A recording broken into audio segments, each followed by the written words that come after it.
Hello everyone and welcome back to What a Barb, a Polin podcast. I'm Ovs. I have Lecky and Veg with me. Beans is currently dog sitting. She's going to be with us when she can. Veg might have to hop in and out. Lecky and I will be your constant guiding stars throughout this episode. But welcome to the two of you that are here at the moment. Happy Polin Week. Happy Polin Week. I'll say we're recording this on Polin Week. The chances of you hearing this on Polin Week are beyond zero. Who knows when you'll hear it. It's the final day of Polin Week. Mm-hmm. Where's my little calendar gone? Listeners, I made a calendar back in the day. Hang on. We can consult the sacred text. The 12th.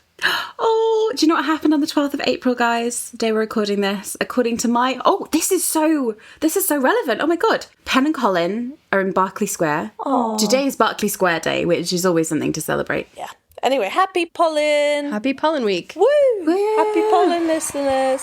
How are you both doing as individuals on this planet? I'm doing good. I went to see Reggae's new movie yesterday, which was really cute. Oh, yeah. And it's very exciting to actually see a rom-com in movie theaters, so I'm really glad I went to see it. Have you seen Thrash yet, Lecky? The shark movie with Phoebe Dynevor? Not yet. I think it's on Netflix. Vegetable, how's your life? She has exciting news. Oh, if you haven't already heard, listeners, my girlfriend is moving in. Very exciting. I didn't know this. Oh, I'm filled with existential dread every day of my life, but I'm trying to tick along and do nice life things in the meantime. So that's a nice life thing. Yeah. It's exciting. Well, lovely news for Veg. And we're near each other again, aren't we, Ovs? We are. I moved back to London. I did find a house. Yay. Not a whole house, obviously. Just the one room. So we're neighbours. Back again, babe. Beans, I'm sure, will appear at some point. In the meantime, shall we get going? Because this is a special episode, I think. It's Polin Week. And when I was pitching this episode, I was saying, let's just have a good old-fashioned Polin chat. Because in the past few months, it feels like every discussion has either been focused on season 4, of which the conversation around Polin is tragically limited, I think you'll all agree.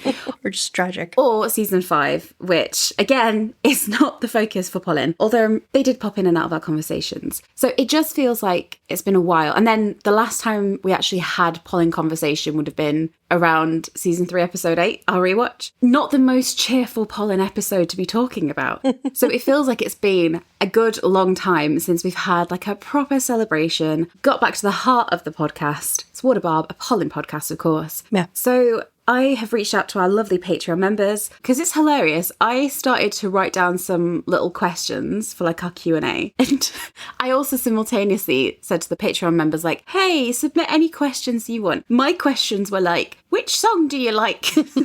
Which moment do you like? And they wrote the most thoughtful questions ever. And mine were just the most pathetic ones ever. So thank you to our Patreon members for saving the day and asking interesting questions. You two, if you think of any questions on the spot, by all means, you guys can contribute as well. But I have taken our little boatload of questions. I've kind of organised them, but it's also going to be a little bit of a choose your own adventure for you two to answer. Okay. Because I've got categories and you can choose as we go. So these are the categories that we have. Okay. So the first category we have assuredly, fervently, loudly, which is questions about the general Polin love story. Okay. Then we have We Are Dancing, a category about Polin dances. Oh. Normally this would be a very lovely, happy little conversation. I'm sure you're all aware there are some very controversial moments to discuss in that category, which we'll get to. I almost feel like we should talk about that one first because I have a lot to say. I felt like that would be the first one. So we'll put that on pause for the moment. I'll let you choose the first category. Then we have It Has Only Ever Been Us, which is about cutscenes, scripts, that kind of thing. Wildest Fantasies, a category about what ifs. If, we'd taken different paths. Not in our personal lives, we wouldn't be here, but the story. Histories of Connection, Polin fanfics. Pursuit of Mankind. This was the category for all the miscellaneous Polin questions that I didn't really have time to categorise thoughtfully. So it's a little bit of a mishmash of everything. And I named it Pursuit of Mankind because that conversation in 206 is impossible to follow. And therefore, the categorisation of these questions are kind of impossible to follow. There's just a lot of big questions in there. And then the last category is My Purpose Shall Set Me Free, which is talking about future Polin. Oh. Okay. So we've got a few different ones to go from. Lecky, do you want to choose the first category? Because I feel like you want to choose the first category. Can we do the dance conversation, please? We are dancing. So Lecky has surprisingly chosen We Are Dancing. I said that with such a southern accent, Veg. Did you hear? You did. Oh my God. Dancing through life. Don't. I hate Wicked in Britain because of that exact reason. I think Beans and I share this opinion. Should be dancing through life. Yeah. And it was, to be fair, in the movie. Hate it. But yeah, I was possessed by the spirit of Colin Bridgerton then. I was like, we are dancing. Back to my northern self, we're dancing. So, Polin dances. I'm excited to see what this is going to be. We'll do 2 questions because they're very much related to the same thing. So, Samantha said, I'd love to hear your thoughts on the Polin dance that appears to have been planned but didn't make it into season 4. We saw it in the wonderful post. Did you hear Lecky just sigh really loudly? We saw it in that wonderful post shared by Jack Murphy and in some behind-the-scenes footage. Why do you think it was ultimately cut or abandoned? Do you think it came down to pacing, story priorities, time constraints, or something else? And our listener Liz added, I wanted to ask that too, and any excuse to hear some chat about the dance as I'm still not over it. Lecky, I feel like you've got some thoughts.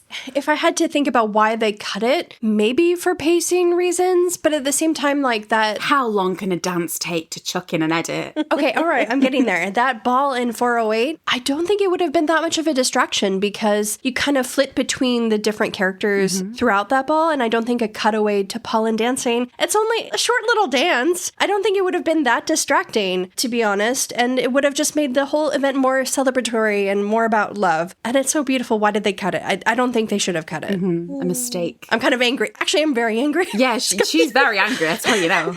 I think I said on the Patreon that it was like a loss that I couldn't process. So I like to compartmentalize things sometimes. Yeah. And I just put that in a box of, can't process that right now. We'll deal with that later. But listeners, I'm sure you all know what we're talking about. But Jack Murphy shared on Instagram. In fact, our listener Erin sort of sums up what happened. Okay. Erin said, I know this is a heartbreaking subject, but where do you think the cut Polin dance was supposed to go? In Jack Murphy's post, the song is Fields of Gold, placing it at Cressida's ball. However, there is other footage of them practicing at the Queen's ball. Pretty sure it's supposed to be at the Queen's ball. Yeah, I think so. They just happened to be rehearsing in their funeral attire when they were shooting the funeral. So like they were rehearsing ahead of time for the Queen's Ball. However, I have to say they are rehearsing to Fields of Gold, which, you know, my my history with that song. Makes it even worse for Lecky. Well, I was going to say, I watched that over and over and over. I was making a collage of it for our Instagram, and I found it really healing. It's such a beautiful dance. The emotion in it is like so sweet. Yeah. I just love it. And I love the parallel imagery at the end of Penelope stroking Colin's cheek at the end of the dance, a mirror of their wedding dance. It's so beautiful. It would have been such a good, like, bookend to the Polin love story from that dance after their wedding where there's some tension between them, and obviously that gets even worse before the end of their season. Did it? It would have been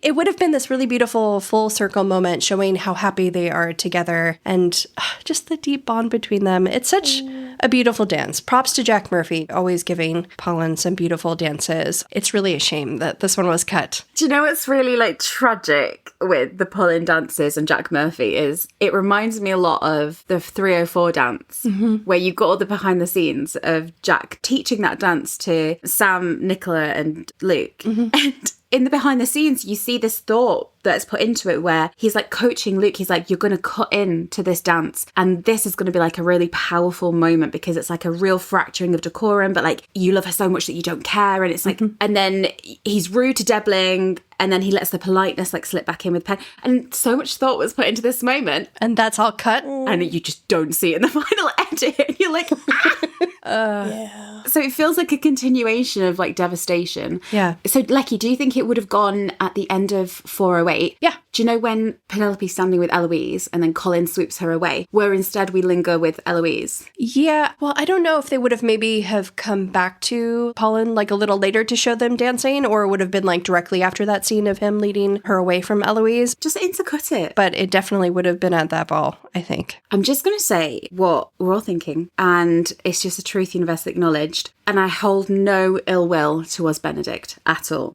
If we have plenty of time in season 3 to cut away to endless threesomes between the Polin love story, Yes. Can we not just have a Polin dance at the end of Penelope's love? Is that such a crime to ask for? It kind of reminded me of the dance in 301 between Cantony. Yeah. And I feel like we deserved this little moment. Gone, chopped, sliced, never to be seen again. Thank you to Jack Murphy for giving us the crumbs. Gone. Yeah. Lives in our memories. It's such a cute clip. Yeah, so So listeners, we're upset. Oh, also, just to add, you can also see a little snippet of it in the behind the scenes video that Ryan Wheeler has shared also. Legend. Where they're actually in their costumes at the Queen's Ball. They're doing the same routine. So they obviously actually filmed it. And it's, again, one of those things we'll never actually see, which is so painful. Life is so full of loss, isn't it? Especially because at the end of season 3, we have Polin dancing, but they have the wide shot of them. So it kind of like takes you out. It's not like an intimate Polin moment, whereas this scene was obviously like an intimate Polin dance. There's like a lot of eye contact. So for it to be cut was really, really sucky.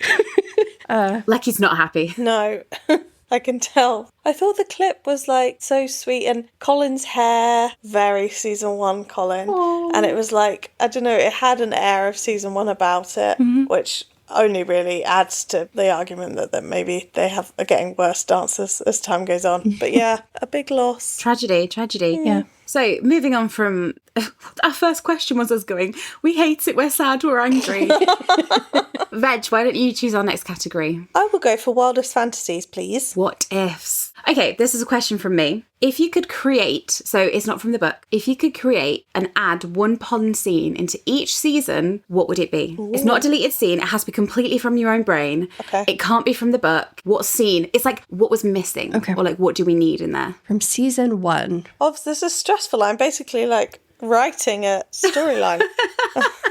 On the spot. What do they call Jess? Game maker. What? You're now the showrunner. Yeah. Did you say the game maker? It's not the Hunger Games, babe. Sometimes the fandom can feel like the Hunger Games, but no. That's it, showrunner. Okay. So season 1, we're on the Polin train for like approximately, 19 minutes before Marina becomes involved? Yes. So I feel like another scene after Colin begins courting Marina between Penelope and Colin, where there's like another little twinge of not quite a what a Barb moment, but like a little cute moment of connection between them that kind of just sets up their love story. Nice. Do you know what I mean? Because he's so distracted by Marina that another scene with Penelope that clues in the audience to say, oh, this is actually who he's supposed to be with, would have been cute. Yeah. I would have liked a scene where he was looking at something Portia was doing, or something to do with the way her sisters and Portia were treating her, and him seeing and reacting. Oh, like, I've got you. I like that. Not necessarily having a hero moment, because that might have been a bit over the top, but maybe like a mini hero moment. But setting up the future hero moment where he stands up to Portia. That would have been cute. Yeah. Yeah, because the funny thing about season 1 is that like season 3 tries, and he does it convincingly, obviously. I mean, I'm not criticising it, but season 3 posits the argument that they've been friends since they were kids. Yeah. Whereas in season 1, and I think it's because like they're teenagey and it's like all angsty, you just don't really feel like they've had like a childhood friendship as much. Do you know what I mean? So maybe something to have laid that groundwork. I would have liked, not even a scene, but after Marina has been exposed and like Colin's been humiliated, I would have just liked Pen and Colin to like have an eye contact. Oh. Not a single, like 2 eyes each, but to just like look at each other. Like on the promenade, yeah. Yeah. The promenade of shame look. Okay. Just like a quick look. What about season 2? What scene do you think was missing in season 2? Oh, okay. I've got one. Ooh. Post Beauty and the Beast scene, before Penelope leaves Aubrey Hall, for there to be a moment where you see Colin watching Penelope and you realize that... You're just wanting eye contact. We're asking for so little. Not even eye contact. Him watching Penelope and you realizing that he's actually thinking about what Marina said to him. Because when he comes back, you kind of almost feel like he's regressed a little bit. It almost feels like he wasn't even listening to Marina. You could argue that maybe he was just kind of upset and in his feels, but like a moment that shows he was actually processing what Marina said on the path to like moving on, setting up the purpose scene. Yes. Yeah, I know what you mean. There was like a little beat missing between him being really wounded at the end of episode 4 and then the two of them like moving forward a lot in the rest of the season. I don't know what I'd add in season 2, and it's my bloody question. Oh, maybe just an allusion to the letters more. Oh, yeah. At the start of the season would have been cute. Oh, yeah. Bloody letters. I knew you'd like that one, Lecky. Good one. Oh, yeah. Oh my God. Anything that would have just like revealed more of what they spoke about in the letters. Oh, season 3? Definitely reactions for me. Oh my God. Yes, that's so true. I love seeing people like talk about people getting together and like tease them, and I just love seeing other people notice like the frisson. I think it really adds depth to a couple's chemistry. I just really love like seeing people like wonder what's going on. Veg, you say that, but like one of the favourite moments of season 4 was that moment with Violet is like, and your brother's in love with a maid, and you have all of the family members being like, what the fuck? Oh, yeah. And like, that was so fun. Wasn't for me, obviously. And just like that kind of reaction. Did you not find that fun? Well, I mean, sure, I found it a bit fun, but yeah, I would have liked it more in season 3. I didn't like that surprise moment when they got engaged. You had Violet reacting, but I wanted more of the siblings. A bit more from Eloise, even. Well, Greg originally stormed out, if you remember. That was cut. That's right. He got so angry of the engagement scene, he left. Can you imagine? Weird. What about you guys? We're working within the framework of the existing season. So Yes. in the hot, cold shoulder scene, Oh, yeah. I've always said that I really wanted Colin to give Penelope his journals there or something to kind of Yeah. connect them and show that he wasn't completely pulling away from her. So I would add a little beat there. Unsurprisingly, I'm going to stick to what I've always said, which is in season 3, episode 4, which is an almost perfect episode. I maintain they needed to meet each other in some capacity between the library scene and between the beginning of the ball. Even if it was like a really small moment, just like a really heartbreaking, bittersweet, tiny connection between the two of them. Yeah, Berkeley Square-esque. Well, that's taken from the books. That'll be a later question. But if I had to create something that wasn't in the rain, although how cute would that have been? Super cute. But yeah, just I think there's like a missing beat there where they needed to have like, not even a conversation, that realization where they're looking at each other of like, you're about to choose a path that is about to ruin my life and your life. And I don't know if either of us are brave enough to stop that happening, kind of thing. The tension of that, of like wanting to pull away but not, would have been really good, I think. Yeah. Lecky, why don't you pick the next category? Pursuit of Mankind. I'll do a nice quick question for this one. Our listener, I Love Polin, very apt username. Cute. Said, I have so many questions, but I'll start with this. Seeing all the polls during polling week, I want to know what is the What a Barb lady's favourite polling kiss, and I even dare to ask your favourite pollen scene. Let's start with the favourite kiss. Insert veg sobbing. I just finished episode 2. This one, oh my God, that's the best first kiss I've ever seen.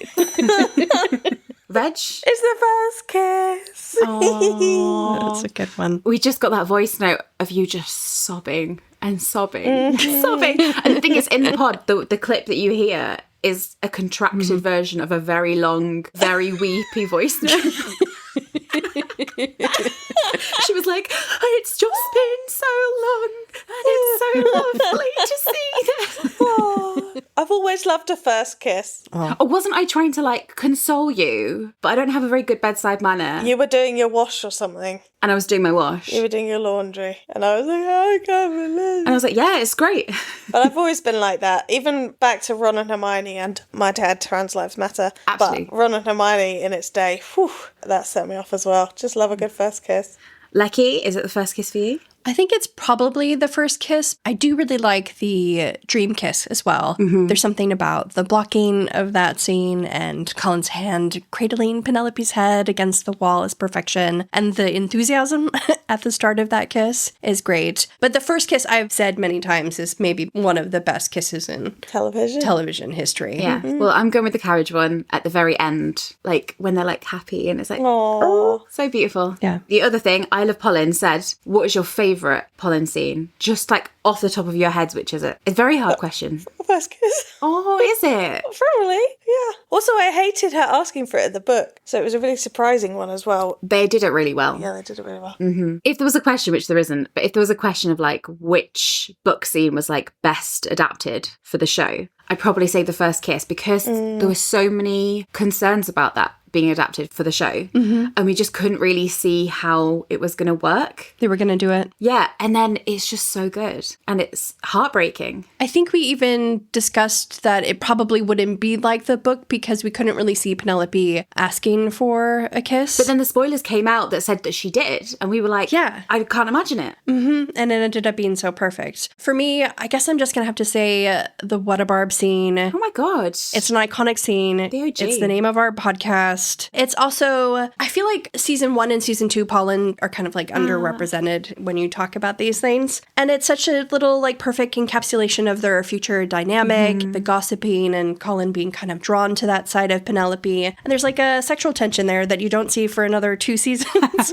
So I really like that scene. Mine, I want to say it's something like The Carriage or something like The Remarkable Shade of Blue, but it might still be the Purpose scene. Oh, that's a good one. Is that just me just sticking to my guns a bit too much? It might be. Or maybe it is The Carriage. The Carriage is so good. I think it might be The Carriage. Yeah. I think it's The Carriage because a lot was riding on that, literally. But to see something be translated literally beat for beat, there is not a single tiny moment or expression or like movement in that scene that I would change, and it captures it beautifully. I would even keep Give Me Everything. It won me over. And I wrote like poems about my stress levels about that being the song for the carriage scene. Okay, Veg has just had to disappear for a while, but I have a feeling that she'll make an appearance towards the end of the episode, don't you, Lecky?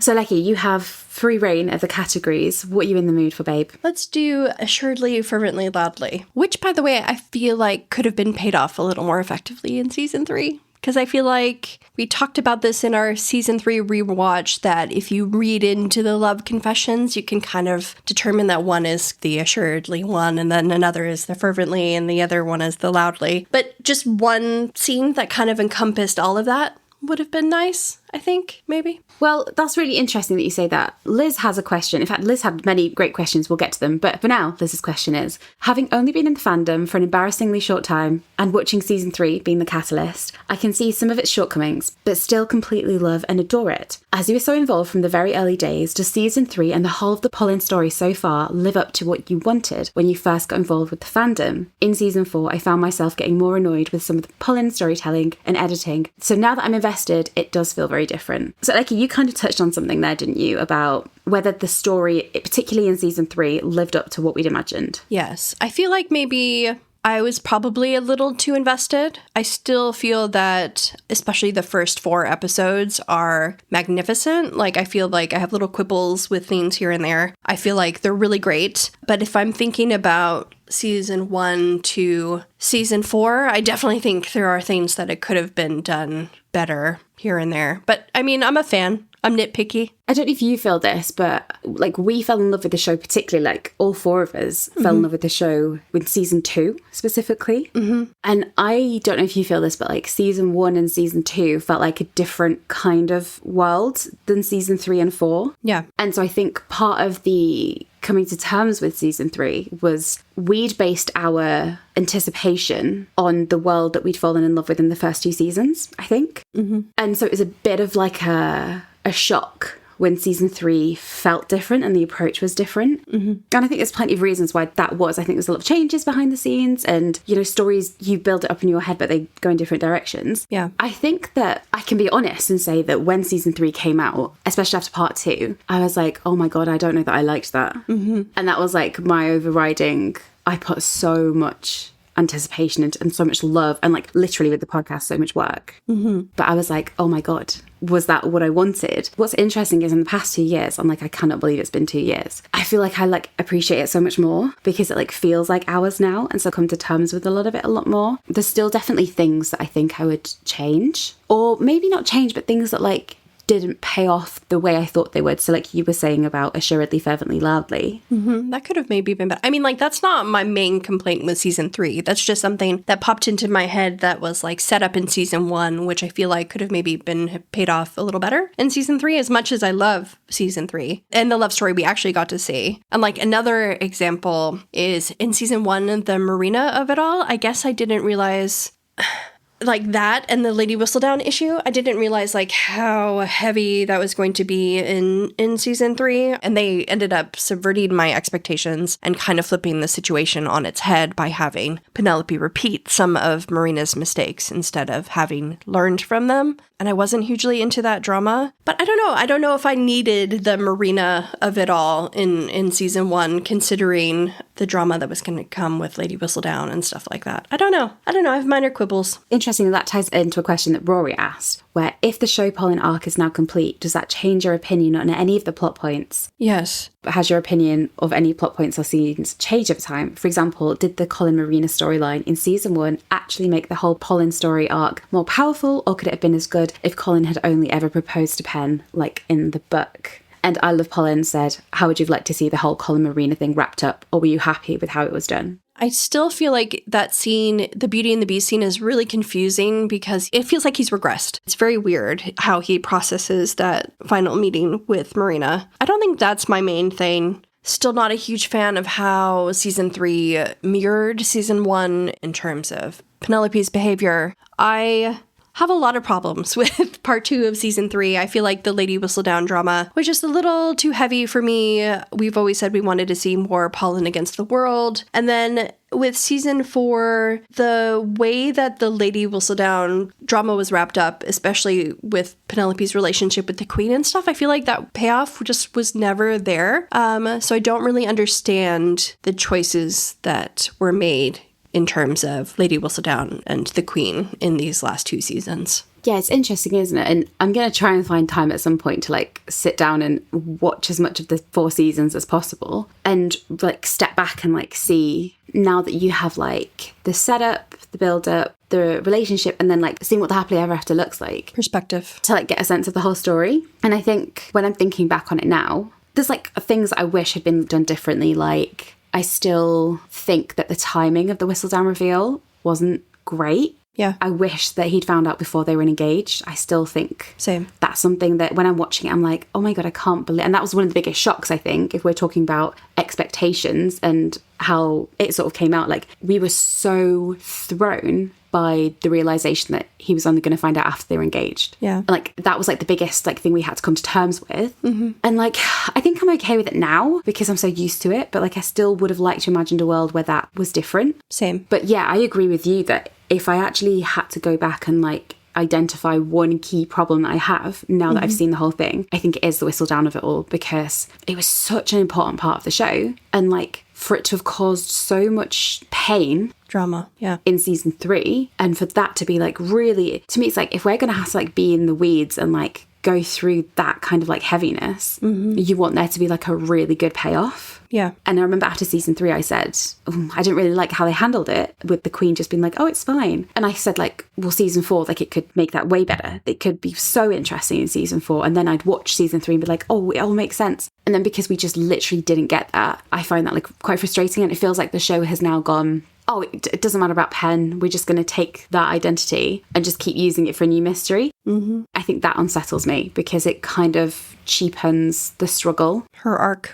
Yeah. So I think that's what I would say. Liz said, when they were asking about if we've changed our views, said, I was very confused by the balloon sequence initially, but now love it for its camp, goofy charm. Are there any moments like that, Lecky, where like you've done a whole 180? Where I've done a whole 180. I don't know. I'll speak about the balloon first, and then I have a point that I'll get to. But the balloon sequence, I do still love it for its campiness, but I still maintain that if they just lingered on the shots a little more at the end, some Polin gazes, that would have been perfection. But for me, when we were doing our rewatch, my opinions of 2 episodes really shifted massively, which was really interesting, because I've always said that episode 5 is a masterpiece. But when I dug into like the scripts and how many things were cut out or shifted or moved around, I realized like how patchy and like disjointed pieces of episode 5 are. And in comparison, episode 6, which was one of my like weak links of the season, kind of rose in my estimations. Well, it's funny because Rocky Road has asked a question I think would be a good one to touch on now. Okay. Rocky Road says, 2 years have passed. Has your ranking changed for season 3 episodes? Before you answer, I'm going to say that I don't know that I can rank them anymore like I could have done in the past. So instead, can we quickly just go through the episodes and just like say a line each about how our feelings have changed about that episode in the 2 years? I can't believe it's been 2 years.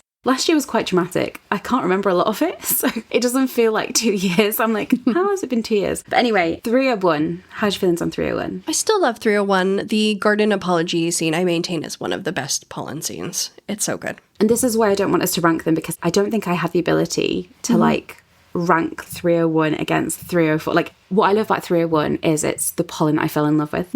It's like the lingering of like season 2 Polin, and they're still in there, and I love that so much. What about episode 2? I think when we did our initial rankings, I had this not low on my list, but like a little lower than I think maybe you anticipated. And I really love episode 302. There's some great scenes in there. I just wish that the lessons aspect had carried on for longer in the season. I think that was a really fun element. I really love Oblivious Colin. I would have loved to have seen more of the lessons just because they give this really great tension, you know? Oh, sorry. I think, was it Liz's question? If it wasn't, I'm sorry. When they said that they hadn't been in the fandom for a while and they were like, was there anything in season 3 that was different or whatever? If you weren't in the fandom before season 3 came out, you really need to understand that like what Colin did at the end of 208 was like the main conversation. The way that they were going to bounce back from that, like how Pen was going to forgive him, that was like the main topic. And I think everyone had this idea that that would really devour so many episodes in season 3. Like, how they're going to move past that. And I think a big surprise was how they wrapped that up really quickly in episode 1. They touched on it later in like the Medivh scene, but I think they did that so well though. No, I agree. I actually think they achieved that perfectly in the apology scene in the garden. It's like a perfect scene where it's so believable that they'd move past that. So I loved that. Yeah. Sorry, episode 2. You know what's like funny about episode 2? I think so much happens and it's such a dense episode that I don't always like think about it. And I think if I sit and watch it, it's like my favourite things I'm watching ever. But like I just sometimes like forget it's there, which is so weird because it's like so early on in their story. But it has so many beautiful book moments.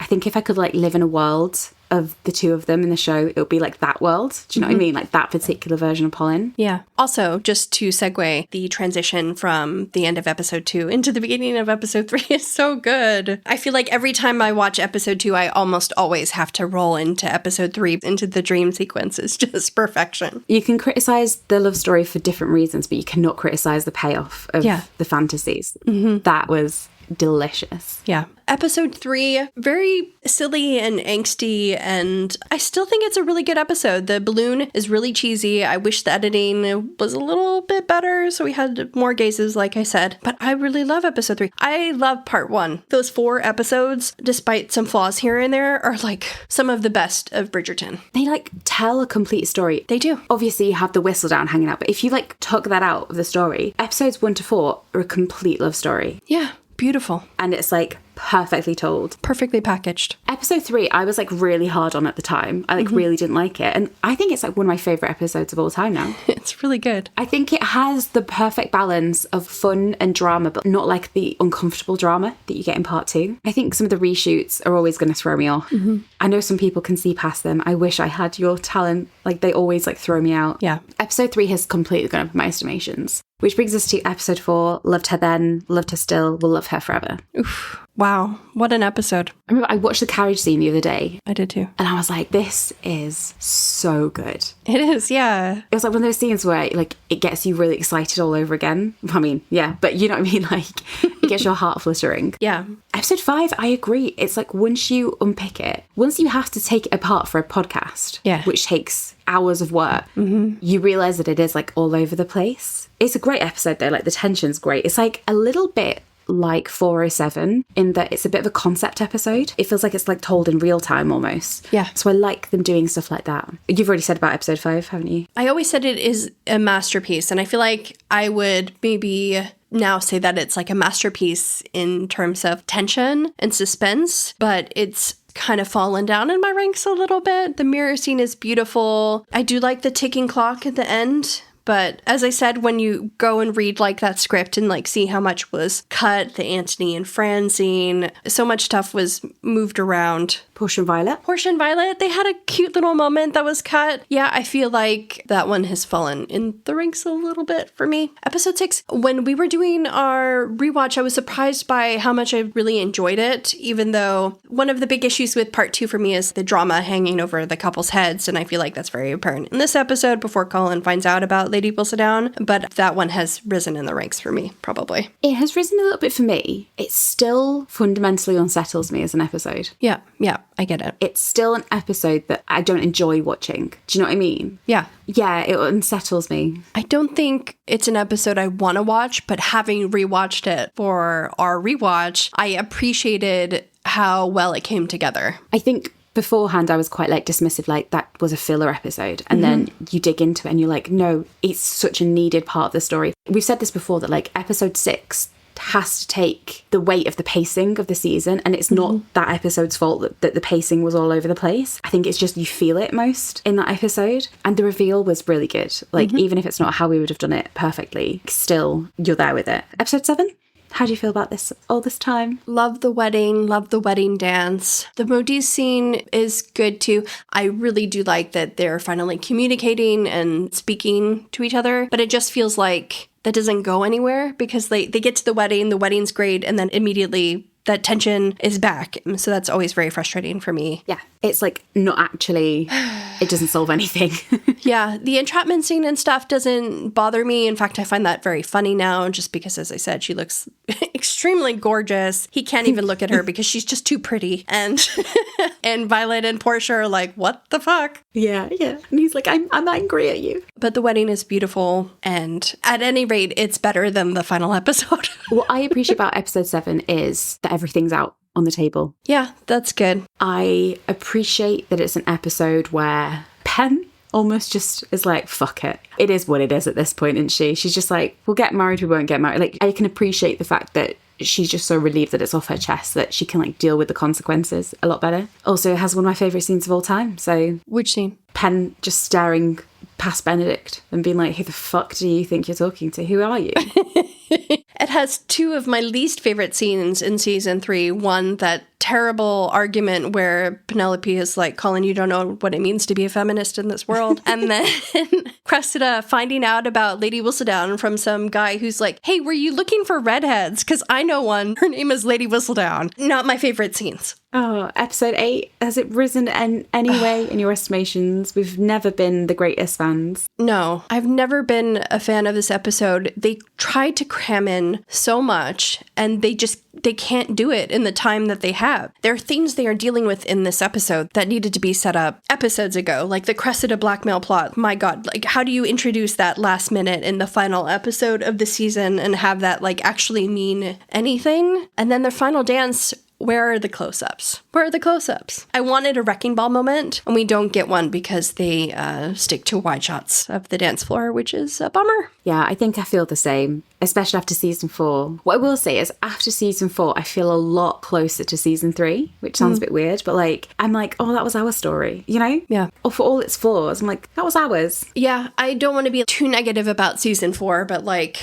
I didn't really, chemistry is subjective, but I didn't really feel the chemistry between Benedict and Sophie for the majority of season 4, whereas in season 3, while I had problems with the story, like the connection between those characters was always omnipresent for me. And that's not on Luke and Yerin in the slightest, because they are great. Yeah. I think it's just, there are some fundamental issues with the Benofi power dynamic that I don't think the show always addressed in the right way. There's that, and then there's also the fact that I think Book Benedict and Show Benedict are vastly different people, and they tried to make Show Benedict into Book Benedict. They did the same a little bit with Colin in season 3, but it's more glaringly obvious in season 4 with Benedict, and I just don't buy that he's that kind of person. I just didn't really believe him. Yeah, like when he was being really disrespectful about women, and you're like, this isn't only a person who's been brought up with Eloise and like, he's had to put up with her. He is the one person that Eloise has had as like a confidant to be like, I am like a woman in this world and I don't know how to make my mark. And he's been there in each season, like, Eloise, I'd support you no matter what. Yeah. And then to turn around and be like, women, aren't they a drag? I don't buy that. I think you've hit that so well. I've not thought about that like they try to force him to be the book version who was so problematic. So it's like almost an injustice to the character. Yeah. I think we've always been able to like identify like when a character is doing something and you're like mad at the character. It's like the entrapment line for Colin. It's like, I don't 100% know that Colin would say that. It's a line that he says, but because it's been written that he says that. Yeah. Rather than like the character actually doing that. Does that make sense? No, there are a couple moments like that in season 3 where you're like, I'm not really sure Penelope would do this or Colin would do that, but it's something that happens. Yeah, like when Colin's like, shut up, Pen, in episode 8, and you're like, I don't think he would do that. Yeah. I love Penelope, I really do. So it is frustrating in their season when there's moments where I'm like, is this doing justice to them as characters? Also, it's just the fact that like, we're a Polin podcast, we love Polin. Yeah. There's always going to be like stories you resonate with and stories that you don't resonate with as much. Like, yeah, as I said, it's subjective, but for season 3, despite its flaws for me, I always am very connected to that love story just because I really love those characters. I really love their relationship. And I also just feel that Luke and Nicola are always so on point with their decisions and their acting. Love them. Lucky, it got a little bit deep there. So let's brighten up. I know. Sorry for complaining for 20 minutes. You mentioned show Colin and book Colin and the differences, and Purple Cat, our friend, has a really fun question about that. So it's in our Histories of Connection, our Polin fanfic section, of which there's only 2 questions, but we'll do one of them now. Not much history. Purple Cat said, I know this premise has been investigated by our amazing fic writers. I'm blown away by the talent in the fandom, by the way. In the last few years, I've read less real books in favour of Polin fanfic. Same. Purple Cat, the second you wrote that, I was like, Lecky and I have been called out in a way that I wasn't prepared to be. I've been seen. But Purple Cat said, what do you think Book Polin and Show Polin would think of each other if they met? Okay, so Book Colin would be very proud of Show Colin for recognizing Penelope so quickly. 10 years earlier. Yeah. And I think he would also be appalled that Show Colin proposed to somebody else. There is a great fanfic about this. Editor's note, we forgot to mention the name of this fic, so I'm just including it now. It's Odd Encounter by Stars Over Sunrays. It's fantastic. I have to say that because I think I've read it so many times that anything I say in answer to this question is probably going to be influenced by that writer. So I don't want to like steal what they said because very little of this has come from my own brain. But yeah, I agree with you. I think Show Colin would be like bewildered that it took Book Colin that long. Yeah. I think he would be like horrified that he could have fallen to that as well. I think he'd be like really freaked out that he's like, oh my God, there's a world in which this could have taken me even longer. Yeah, Book Colin would be, I don't think, would they like each other? I think they'd be a little bit of anger. You know what would happen? Each version of Colin would get pissed off with how the other had treated their pen. They'd be like protective of all the Penelopes. Proposed to someone else, did you? Yeah. And it'd be like, sorry, where did you spend your wedding night? Just remind me, because I know where I spent mine. Yeah. I think Book Colin would be like really angry. Show Colin would be in tears. I think both Penelopes would be like best friends and be like, what are these 2 weirdos doing? Book Pen would be, what would Book Pen think of Show Pen? Maybe a little messy in the thing she's written about. She'd be like, you got that close with the Queen. What the fuck? Because the Queen wasn't involved in my story. Yeah.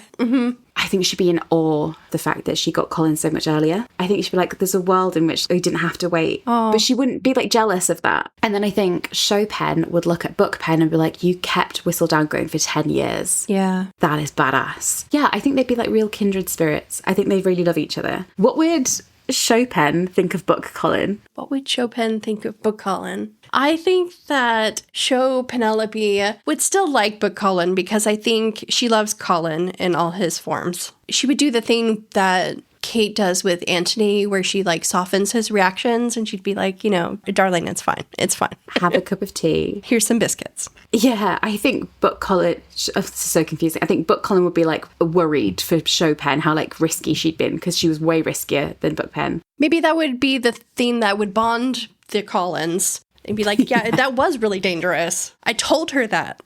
Which do you think would make the best couple?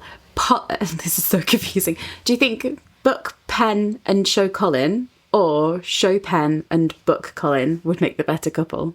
I think show Colin would be like, where's my redhead with the blue eyes? And I think show Pen would be like, why are his eyes green? Why are his eyes green? Where's my remarkable shade of blue?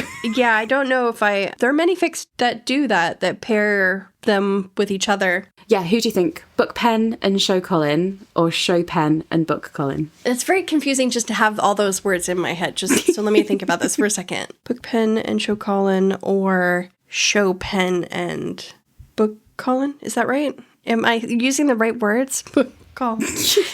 I might have to actually write this down so I can book Pen show Colin / show Pen book Colin. Okay. The words no longer have meaning. I think that maybe book Pen and show Colin, because I feel like book Colin has a little more anger issues. He's not as sweet. Mm-hmm. Do you know what I mean? She'd be like, where's my kind man gone? Yeah, I feel like book Pen would be attracted to how sweet show Colin is. I think that book Pen and show Colin would fall into sickeningly sweet domestic bliss. They'd be so sweet together. And I think book Colin and show Pen would be like a little bit like sneaky and a little bit more fiery. Would be Cantony. Yes. Because show Pen has a lot more fire in her and book Colin has anger issues. And I think they'd be like very prickly together. She'll give it back, yeah. Whereas I think the sweeter two would be like, oh, let's have a cup of tea. Oh, let's, shall we? Yes, it depends which tickles your pickle. Do you want sweet domestic bliss or do you want fiery prickles? Lucky, my last fanfic question for you whilst you're here is, Worrying Poet said, I'd love to hear your favourite Polin fanfics and any other Polin-coded stories you love too. Help me fill the Polin void. Which favourite fanfics? Okay. Ruin by Sea Dragonfly. Very good. Sea Dragonfly in any form is just... Yes. Mm-hmm. Making It Up As We Go Along by Lazy Tuesday Morning. One of the best. Again, Lazy Tuesday Morning, incredible. Lazy Tuesday Morning is great. They have a lot of great fics. Go read everything they've ever done. But there's this one line where it's like a kiss scene and she compares it to being like swept up in a hurricane, and like the phrasing of that has always stuck with me for a long, long time. And also one in trope, one bed trope. It's a good one. I love it.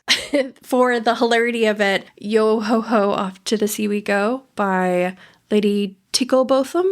The hold that had on me. If you remember, it was like written over the course of like a year during filming. Very short cliffhangery chapters, and maybe one of the most memorable proposals of all time. One of the most memorable marriages, I know that much.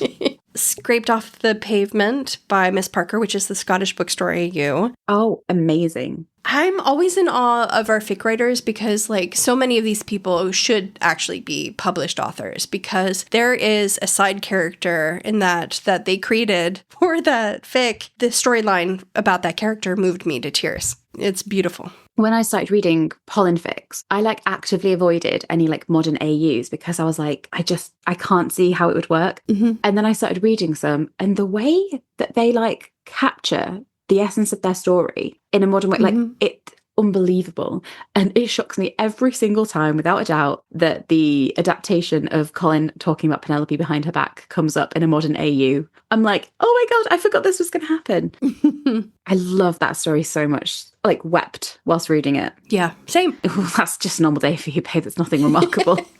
You Up by Still Pink and Dolly Pop. Still Pink in general is great. I highly recommend their stuff, including Dance Card with Katie_500. Also, The Trouble with Tea Time by Ninja Amanda, which is like one of the best Polin prompts of all time, which is, what if Penelope and Eloise got their hands on Colin's tea? And it's so cute and so sweet. Ooh, and if you want like an audiobook experience, Fix and Rex covered that fic on their podcast, as well as many other great fics if you're looking for other recommendations. So go check them out. Cat of Canals is obviously a brilliant current writer. I have them on my list as well, with A Practical Romance, among many others. And then this one's not finished, but it's still very good. Season 2 AU, One Man's Bungled Nuptials is Another Man's ... by Requited Fantasies. If that's ever finished, fingers crossed, it's really great. You never know when an update happens. You know when an update happens, because if one of my fics updates, I come running and screaming to you. I'm like, Leggy! Melly Maybe is a great writer. Thus Will Shine the Dawn always will be one of my favourites. That is such a good one. Logogram, Full of Love, that series. Logogram, Full of Love. That's my fave. You know what that is. Yeah, that whole one is incredible. If Not Thousands, a good amnesia fic. Who did Remembering Mrs. Bridgerton? I think that was like Still Pink. Still Pink. That was great. That was a more recent one. I love an amnesia trope, guys. Classic. And of course, my favourite fic writer. If anyone knows this fic writer, please knock on their door. Please. Is this Turn Around Bright Eyes? It hasn't been updated since February of last year. It's really stressful. It's Turn Around Bright Eyes by 3 Fundamental Truths. It's a very distressing fic. It's so good. And if someone can please get them to update it, or 3 Fundamental Truths, if you hear this, just please DM me and just tell me what happens in the rest of the story. I won't tell anyone. I can't. If you're a listener. Or if anyone knows them, please. You don't understand how many times I've reread that fic over and over and over and over. If you're not going to finish it, I totally get it. Please tell me what's going to happen. I can't live with it anymore. Or just update if you can. I know life is really busy. I once had a fic that I never updated, so I know. But yeah, there's some amazing writers. There really are. And then I haven't been reading a bunch of fanfic, and this is not a Polin fanfic, but I really enjoyed it. And you're going to make fun of me when I tell you about this. It's a Debbling Cressida fanfic. Oh my God. I thought you said Debbling Penelope, and I was like, oh my God. We're going to get cancelled. Oh, I would never. I can't even read the ones where she's like married to Debbling or he's Debbling his I can't even do those generally. Anyway, it's a Debbling Cressida fanfic that I read last fall called Ceramic by Quiet Cactus, which was actually really great. It was really, really sweet. I really loved it. Well, Worrying Poet also said, what are the other pollen-coded stories that you love too? Pollen-coded stories. Any good friends to lovers? I mean, I've been so consumed by pollen for the last few years. 4 years. That it's really hard to think of anything similar. I'm sure I read like a book at some point. She's sure she's read a book. That might be one I have to like come back to and post on Patreon if I can think of anything. Can you think of anything? I have an answer. So I think I've told you about this before, but during COVID, it's very prescient for our podcast actually. During COVID, I found a musical. It's a podcast musical. So the entire concept, like you can listen to the whole thing as a podcast. Like there's no show. It's all as a podcast. And it's called 36 Questions. I'm sure I've told you about this, Lecky. You might have. I don't know. And it's incredibly pollen coded because the central concept is that these two people have been married and the woman lied about her identity. The day that they met, she decided to tell a lie about who she was. And it's like an incredible musical to say it's all as a podcast. You can literally listen to it right now, start to finish. The songs are great. There's like a lot of songs in there that are incredibly pollen coded, like A Better Version. There's one called Hear Me Out. It's amazing. And actually, it really helped me during season 3 because, do you know, like when we were talking about, I think we were talking about this earlier, we couldn't get our head around the fact that Pen wouldn't tell Colin after they were together about Whistledown and that she would keep lying to him. And like, I found that a very difficult thing to reconcile with. And there's a moment in this musical, she's like recording herself on a tape talking to him. Like it's a message she's going to listen to later. And like, this is a woman who's lied and lied and lied and lied until she was found out. She never admitted it. One day their lives came crashing down. And she says, this isn't exactly it, but she says, I don't understand that what I did was so bad if it let me have you. And it like clicked something in me because I was like, I can understand that Penelope is like, is the lie so bad if the truth is that we love each other? Mm-hmm. Like if we're together and that is true and we have one another and we love each other, is the way that we got together really the devastation of everything? Do you know what I'm trying to say? Mm-hmm, mm-hmm. It's like a bit of like a narcissistic way that she frames it. Like, well, I got you. But it fixed something in me in their story that I was like, why would Penelope keep lying to his face? And I think it's because she's like, but we're together. Like, I didn't know that this lie would lead to this, but does it matter? The whole podcast is like really good. It has Jonathan Groff from Hamilton. Oh. And it has Jessie Shelton from Hadestown. And they're brilliant. So highly recommend. And that is always the most pollen-coded story that I've ever come across. And it's fascinating, like to build a life on a lie. If you lie about who you are you still that same person? Are you still you deep down? Mm-hmm. Oh, it's brilliant. It's brilliant. Highly recommend. So that's my pollen-coded story. And the songs have always reminded me of them. Oh, that's cute. I'll try to see if I can think of anything. But to be honest, the last couple of years I've been so consumed by Bridgerton that I haven't consumed anything else. I don't know that I watch many like friends to lovers stuff though. Unlike most Polin fans, friends to lovers isn't my favorite trope. It's just something that I really enjoy about Polin, but that's not necessarily a trope that if I see it, I'm like, oh, that's what I want to read. I do like friends to lovers. I also like enemies to lovers. I said on the Patreon, I said my favourite trope is lovers to enemies. Yeah, I saw that you said that. It sounded very you. I think what I like most about Polin isn't the fact that they're friends to lovers. It's that, like, you see two people who you know are going to be together bumble their way to each other. That's exactly it, because I think I've mentioned this before. The thing I liked about Polin in season 2, I was watching it over Zoom with a group of friends. We were doing bad period dramas for some reason during the pandemic, is how we happened upon Bridgerton.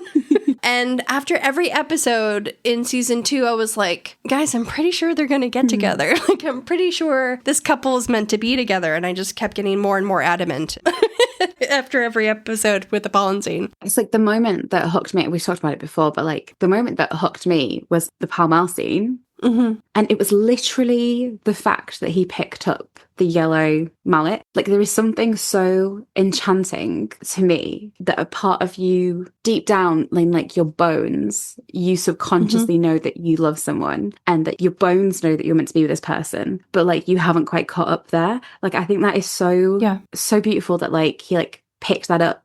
And that was like his like subconscious holding her in a way that like his like brain hadn't caught up with yet. Oh, it wasn't like the friends to lovers. It was two idiots like stumbling towards each other. And I say that with complete affection. That's a beautiful way to put it. I feel like that's one of the reasons I like season 2 in general, is like even during that scene at Lady Danbury's soiree when he's saying you do not count or whatever, you can tell that that's not what he means, and that she's like so important to him. And you can see the trajectory that they're on is what makes season 2 so great. So I think it's like the hope that we're all kind of in the middle of our story stumbling towards something, even if like you don't know. Yeah. I think we have a question about this, about like what it is that we're all so fascinated with.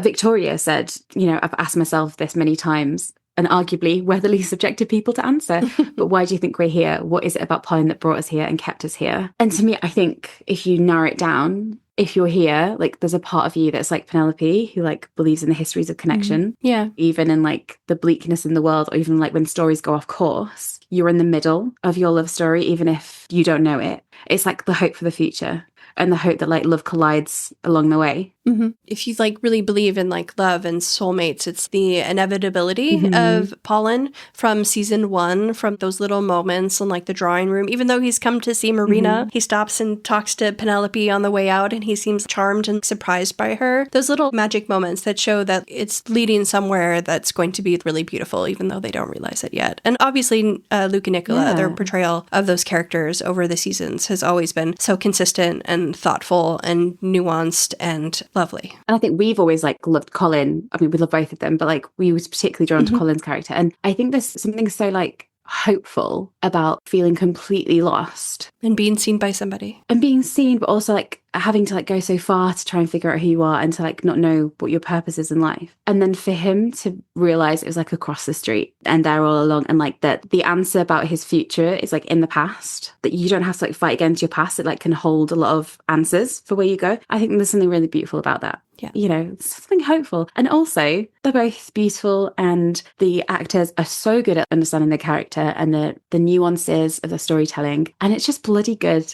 A good old-fashioned love story that's like threaded throughout.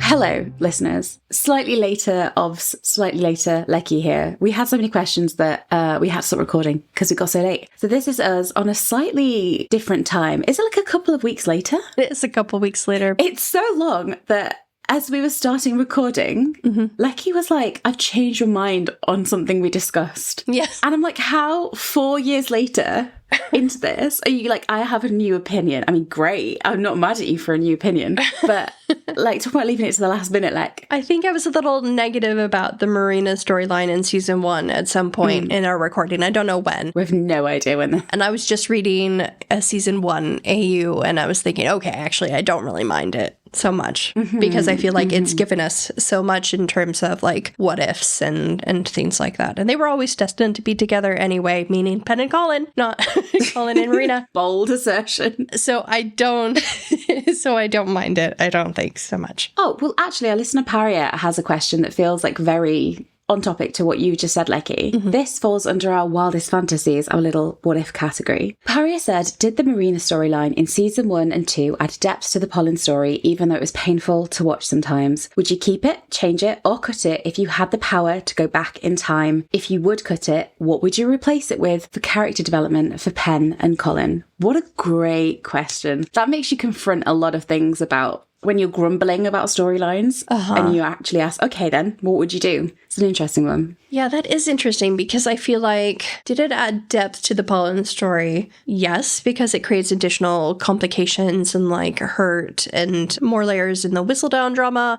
all of that. So yes, it does add depth to the story. Yeah. And I said I don't mind it, but that doesn't necessarily mean that I wouldn't have wanted like a happier, quicker resolution of the Polin relationship. Hence me reading the season 1 AU that I was just telling you about. Would I change it? Right, let's break it down a little bit, babe, because when you talk about it, there's different ways to look at it, right? There's like the implications for Penelope as a character, implications for Colin as a character, and the implications for their story. So to look at Penelope, I think obviously it got her very bad press. Right. I think we can all agree. I think it was important for us to see her making really difficult decisions, and to understand her capability for difficult decisions was like a really interesting facet of her character. To have someone who existed so much in the grey space between right and wrong and doing something difficult for the sake of something good is an interesting concept. So I feel like putting her in that position, it led her to have a deeper character. Whether that was taken well, taken not so well by people, right, is a conversation. So you're saying it did add depth to the story. And I do agree with you because it actually shows us some really interesting facets of Penelope's character. Also, instead of just being jealous and sabotaging that relationship to be with Colin, the show really goes out of its way to show us that Penelope never expected to win Colin's affection and likely would have stood back and even let him walk down the aisle with her cousin if she hadn't known that he was actually being deceived. And on top of that, that she was the kind of person capable of making decisions, despite how controversial they were, casting herself and her own family into scandal, putting her own future at risk, her sisters, her mothers, and even Marina's to save him and allow him to have the happy future and loving relationship that she thought he deserved, regardless of whether it was with her or not. Yeah. And it also shows us some interesting sides of Colin in that he's so desperate to be loved that Marina was able to manipulate him in that manner. And sets up that Colin has a bit of a hero complex as well. So I do think it shows us some interesting sides of both of those characters and does add more depth to the story. That doesn't necessarily mean that I wouldn't have wanted, as I said, for them to have gotten together more quickly, but I don't mind it. Yeah. And I was telling Obs the other day, I've been watching some rewatchers on YouTube watch Bridgerton recently, and watching season 1 was a lot of fun, especially because a lot of them are picking up on the future of Polin all the way back in season 1, just like we did. Yeah. So you can kind of see their journey they're on, even though Marina is in the picture. And so I don't mind it. No, I don't mind it. It's hard to imagine a world in which you don't have it because it encompasses so much. But then you also have the implications for like Colin's character, and that had like a catastrophic impact on his character to the point where I can't imagine show Colin not having gone through that because it shaped so much of who he was. Yeah. Like a lot of people talk about the differences between book Colin and show Colin. I think we talked about it earlier in this episode. And a lot of people think that they're so far removed from one another. It's always the argument that, you know, they gave show Benedict book Colin's character. And like, I've never really felt that. I've always felt, obviously there's a big age gap between show Colin, book Colin. But I've always felt that like, had book Colin gone through anything like the Marina situation, like you'd end up with a similar character in that like, it was so devastating on his character that yeah, it's hard to take that away. It's sad in a way because an issue I have with it is that it took up so much time in that like you have 20 minutes of episode 1. I knew you were going to say that. I was waiting for the 20 minutes. She shifts out the old argument. It's like Lecky's known me for 4 years now. I've not progressed my thoughts. 20 minutes in, Colin is fundamentally changed as a character, and we don't really see him again until, I guess you could argue, season 3, but maybe even more so in season 4 because his hair is back as well. Yeah, it like shifts him so dramatically. So to me, it's like I wish we'd had more time with like the original Colin to get to know him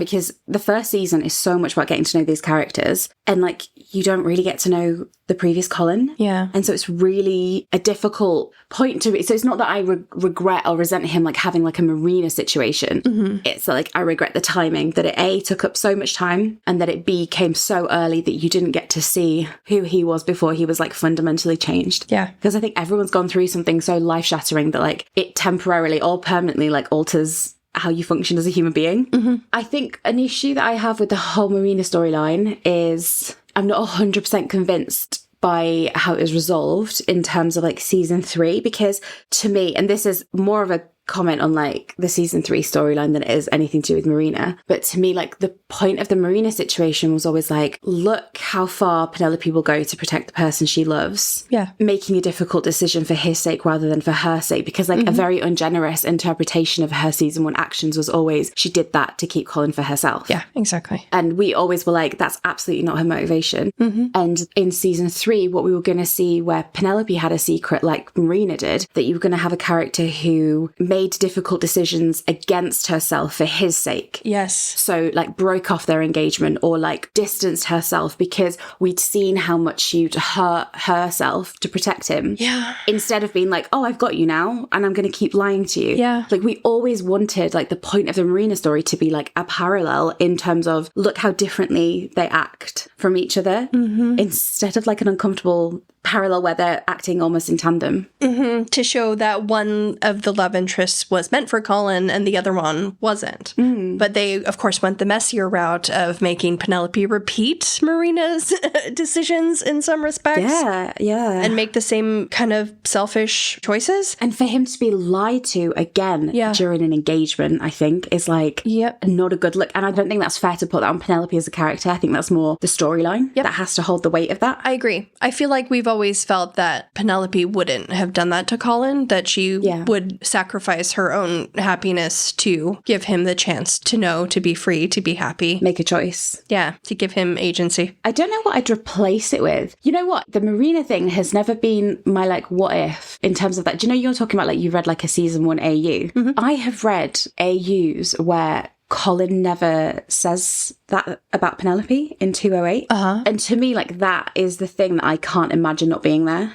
Like, I can't imagine their story being told fully without that, like, turning point for them. So, like, I think that is, like, the linchpin, because if they just, like, had this sweet love story, I think there'd always be, like, not a power imbalance because he doesn't hold power over her, but, like, she'd always have stars in her eyes. And I think that was an important part of their story. So that to me is the bigger precursor to their love story than Marina. That's interesting, because I've read many AUs that don't have that, but I do like sometimes when they incorporate either that scene early or like the book version of that scene is fun. But I suppose in AO3 land, I can believe a world where that never happened. Because I love those characters so much and I love their dynamic so much. And I do think they could have gotten together without that kind of turning point. Just because they're so sweet. They're friends. They love each other. For Colin, he just needs a moment of realization. Yes. And there's many ways you can get to the Colin realization, that he's always loved Penelope. Without public humiliation. And Penelope is the one for him without necessarily having that scene. So I don't know if I'd argue you need that scene. I guess that's why I love AUs. I love seeing so many ways the couple can get together. And like, obviously in the show, they took the very messy, dramatic approach to that.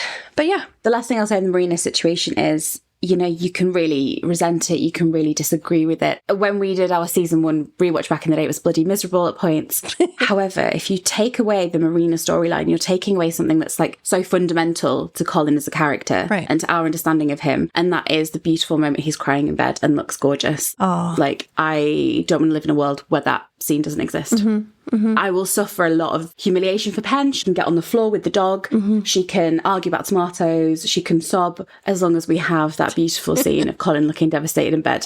You have to think about the bigger picture. And that picture of Colin, it was beautiful, Lecky. You know it was. It is a good one, yeah. I wouldn't be without it, Paria, to be honest. Lecky, to give you a reminder of our categories so you can pick another question. Assuredly, fervently, loudly. The general Polin love story. We are dancing. Polin dances. I don't know how many questions we have left on that. It's always been only us, cutscenes and scripts. Wildest fantasies is where we were. That's our what ifs. Histories of connection, Polin fanfics. I think we've done that. Pursuit of mankind, miscellaneous Polin questions, and my purpose shall set me free, future Polin. Let's do the dances. Lucky Two Cloud said, one of the things I love about Polin Week, sorry guys, that was a while ago, taken a while to do this episode, is hearing everyone's favourites. Which of all the dances, both behind the scenes and filmed, is your favourite? Mine is the church scene, even with all the subtext. Lucky, can I expand on that question? I don't just want you to tell me your favourite, I want you to rank them. We have the 101 Vauxhall, the 208 You Are Special to Me, 304 Dances Interruptus, 306 Church Dance, the 307 Wedding Dance. You're forgetting 306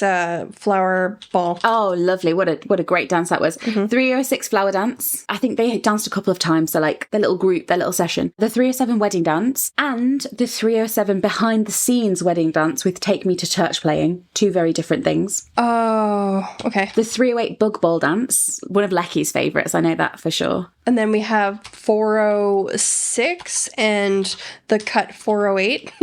Is that right? 408. Cut. So 406, what would you call the 406 one? They're basically like swaying in each other's arms. The retirement swaying. Retirement sway. They're just so exhausted by that point. They could just... Me too, babes, me too.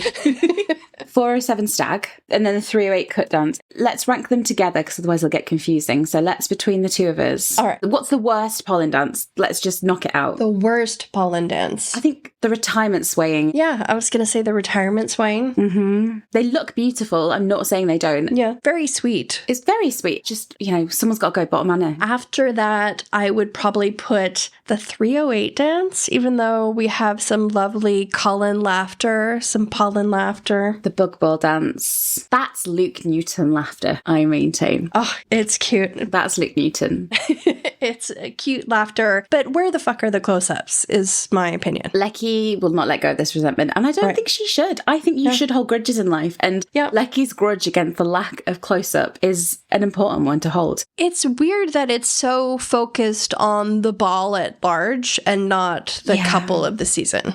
What are you doing? And you really waiting for that climactic dance, aren't you? And then you don't get it and you're a bit like, ugh. Womp womp. Okay, so should we go with the 306 Flower Dance? Yeah, that sounds good to me. With the floral Dalek. Because I like that, but... Or actually, I don't really like that because it's so awkward.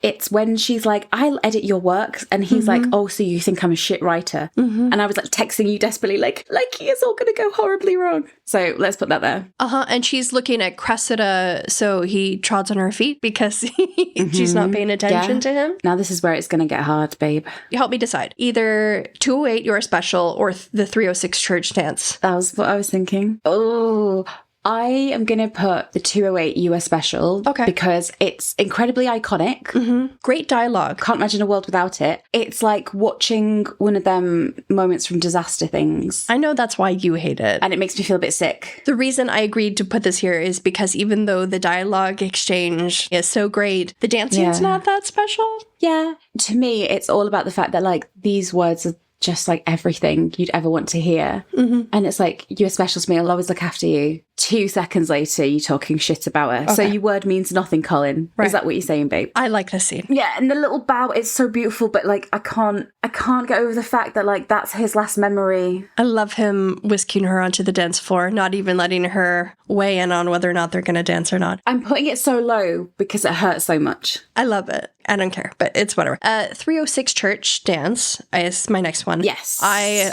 love this little moment, but it's preceded by Penelope lying to Colin and telling him that she loves him instead of the secret that he needs to hear. Yeah. Yeah. I feel you. Okay. Do we go Stag or the 408 Cut Dance? Let's go Stag, because they're in the background. Oh, I didn't even have that on here. Hold on, Stag. That's 307 Stag. Lecky has a faulty list. Does that change anything? Well, we can't go back on it now. No. That's fine. Because it's so lovely to see them together, and it's such a moving scene. But they're not the focus of it, are they, guys? So Yeah. Next, I don't know if you'll agree with me. I think I would do Dances Interruptus, 304. I will let you take Dances Interruptus, and I'll tell you for why. Okay. Because it is missing key moments. Yeah. And it winds me up. that like you cut away from them in such a strange way that like they're there having a conversation, and then you go over to like Cressida, and then she goes over to Debbling, and Cressida and Debbling look at Penelope and Colin in conversation. Yeah. You're like, shouldn't we be hearing what they're talking about? Yeah. Is this not important? I also feel like this beat is hampered by the dialogue they need to get through, because they're having this argument when originally the writers envisioned this mirroring the Eros and Psyche ballet that took place earlier in the episode. So that could have been like really beautiful if they mirrored those movements in some way. But you're kind of hampered by the fact they had to get through, as Jack Murphy said, like pages and pages of dialogue. Yeah. So they can't really have anything really intense in terms of dancing. And also they're dancing Penelope and Debbling's dance rather than their own dance, because he like steps into it. Wouldn't change that scene. I mean, beyond the editing. Like, I love it. Yeah. I have a follow-on question that'll come from that in a second. Okay, so dancers interrupters. Then should we go to the 408 cut dance, because we don't really know? No, oh, I know. I like that. Hold on, wait. Let me look at my options here. Listeners, because I'm sure you're confused as we are. I think we have Vauxhall left. We've got their actual wedding dance. We've got the behind-the-scenes wedding dance. And we've got the 408 cut dance. I think I'm going to do something controversial and say the 307 wedding dance. Not the Take Me to Church version. The actual wedding dance. The actual wedding dance. You can take that out. Yes. That's okay. Okay. I love it. But the editing could have been better. I hate how much it cuts away from the couple. I love when they cut to them just being alone in the room. But I hate that they cut away From the best moments. from them so much. And then, as Priya noted, they would have liked them adding the full cheek stroke to the wedding dance. Why did they cut this off? Madness. I agree. Agree. Why did they cut that off? We'll get to that when we get to the Take Me to Church version. But that's the reason. Also, Lecky isn't, I'm not as fussed about this, but Lecky isn't the biggest fan of You Belong With Me being used there, are you? Right. I feel like that should have been a part 1 Polin song. Yeah. And something else could have gone there, like Take Me to Church. Okay, so that leaves 101 Vauxhall, 307 the Take Me to Church dance, and the 408 cut dance. Right. I think at this point, I would do the 408 cutscene. Yes, me too. Because we didn't really get to see it in its entirety to know exactly how moving it would be. But the connection between the two of them as they're like rehearsing that dance, and he like spins her behind him, and then she does like the reversal of the cheek stroke from the wedding dance. It's so beautiful. Yeah. I would give my left arm to have seen the filmed version of that. But they would have been in the background realistically as well, I think, because it's not their story. No. Because to me, this seems like the Cantony dance from 301. Oh, like our little Polin moment. I mean, realistically, it's like, how long is that clip? It's like less than a minute. They could have focused on them for just a little bit. So that leaves us with only 2 left. Vauxhall from 101, their very first dance, the OG, and the behind-the-scenes version of their wedding dance when they danced to Take Me to Church. Take Me to Church has a lot of history as a song. Are we going to fight over this? Because I think I would eliminate... I think there's only one answer, Lecky. Surely. I think I would eliminate Vauxhall first. Do you agree? Do you have something... Have you got a concussion or something, babe? But it's a jig. It's cute. It's like the original Polin dance. It's a jig, though. It's not like that romantic, besides like he won't drop her hand afterward. Oh, sorry that you hate happiness. And he strokes her finger. Yes, but the dance itself, I want like a wrecking ball Polin dance, and I feel like the wedding dance is like the closest version of that we get. Yeah, it's as close as we're going to get. Yeah. Fine, I'll let you win. Thank you. Only because it's Take Me to Church, which has so much like meaning to it. Yes. So the behind the scenes version of the wedding dance set to Take Me to Church. Beautiful. It's them dancing alone in a room. They get all the focus. The choreography is great. They're focused on each other. We get an extended version of the cheek stroke from the other side. And then Penelope looks up at him with like a very lusty gaze. Yeah, she knows what's going on under there, you know? Just super scandalous, super Polin. She doesn't yet know that their wedding night has been cancelled. I love it. Yeah. And like the music has much more maturity and weight to it than You Belong With Me does. And like the song Take Me to Church is all about lies and deceit and still wanting a person even though they've like wrecked you basically, which is very on brand. Yeah. Which leads me to a little follow-on question. It's not really dance related, but it came to me when we were talking. Okay. And this is across the season, so it doesn't have to be just Polin, like any incidental use of music. What's your favourite cover and what's your favourite piece of music from the whole thing? My favourite cover is Snow on the Beach. That still to this day, the moment Oh my God, like I get chills even just talking about it. Like the moment that his carriage opens and the music starts. Like I remember seeing Snow on the Beach in the track listings and I was like, what a random Taylor Swift song to use. Of all of them. Although to be fair, Veg has always said it was a Polin song. But like out of context, it was like, how is this going to be used? And then when they use it, like I listen to that cover all the time and I'm like, I still get so drawn into it. I think it's beautiful. It's obviously you could go for like Give Me Everything or Happier Than Ever, but no, it's Snow on the Beach because it's like magic to me. I think I'm going to go controversial and say that maybe Wildest Dreams. A classic. I feel like I listen to that cover all the time. And then in terms of the Bridgerton soundtrack, I think I really like We Could Form an Attachment. Oh, that is so good. That's my second favourite, but yeah. So beautiful. Well, speaking of Vauxhall, the end of 101, that piece of music there is so beautiful. I love it. Yeah, it's like the most Bridgerton moment where like it's extravagant and like dramatic and like fantastical.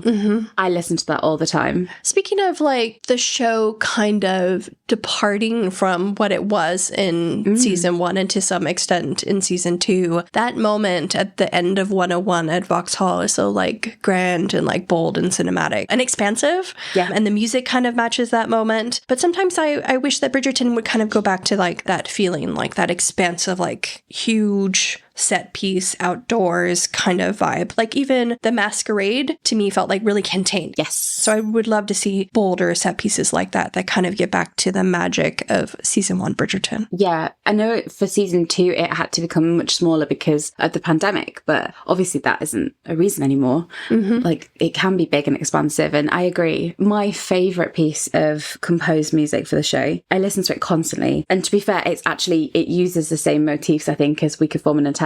It has been said from the end of season 2. Oh, I thought you might pick that one. Such a good, oh my God, I love it. Yeah, that's a good one. There's something about that piece of music, and also We Can Form an Attachment where like the music, in fact, didn't I like sync those two songs together or something like that for a reel? Yeah, I think you did. You did a reel. Yeah.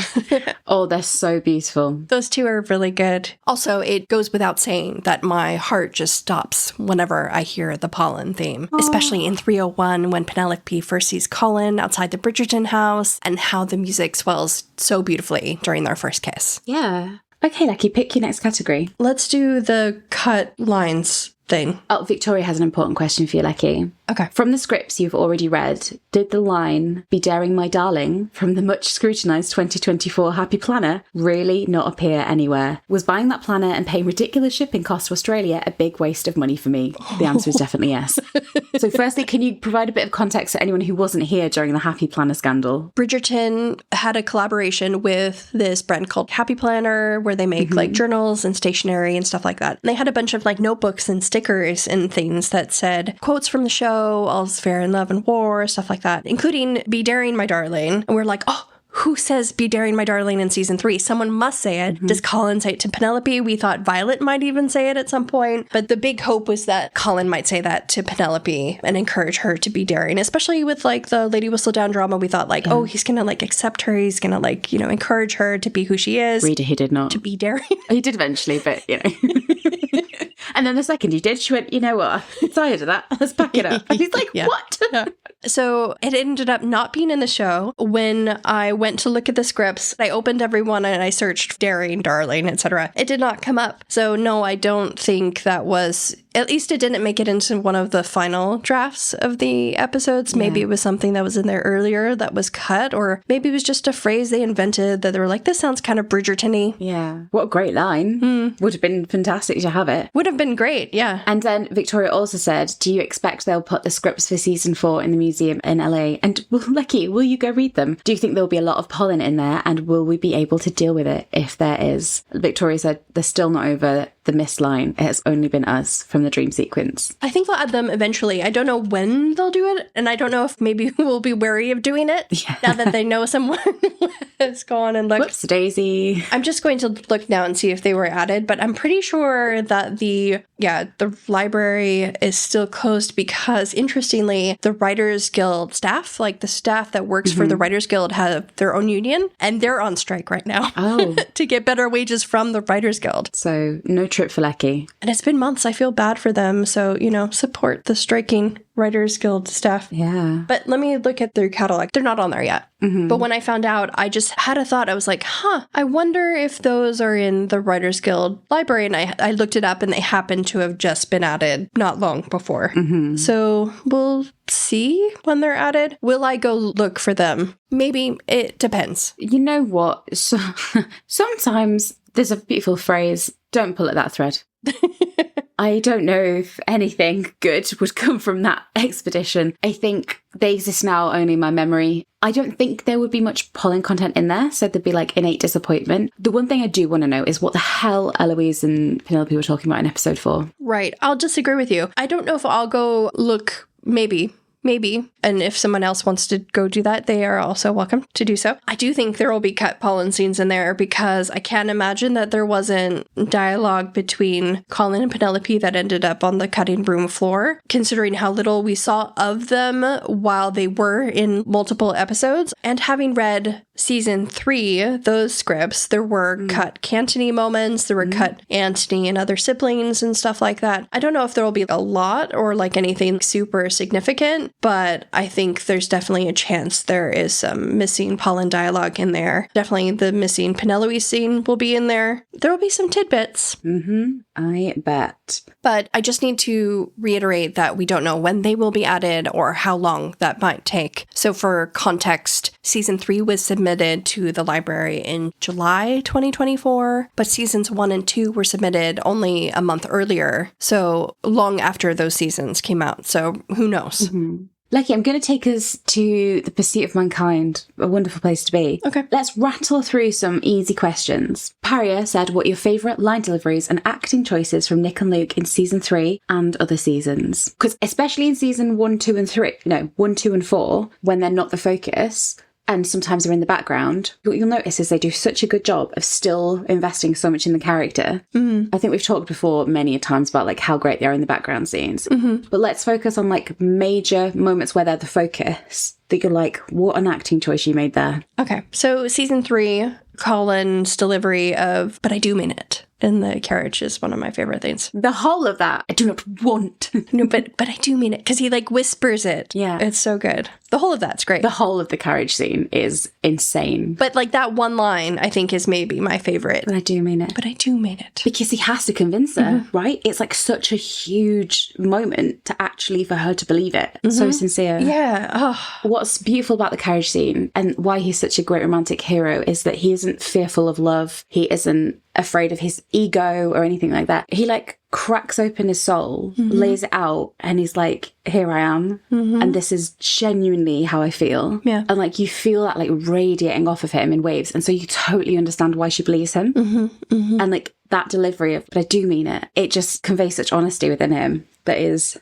so gorgeous. Do you have a Colin moment? Oh my God, do I ever? I'm blushing at the even thought of it. Oh my God, the racy scene in 202. Okay.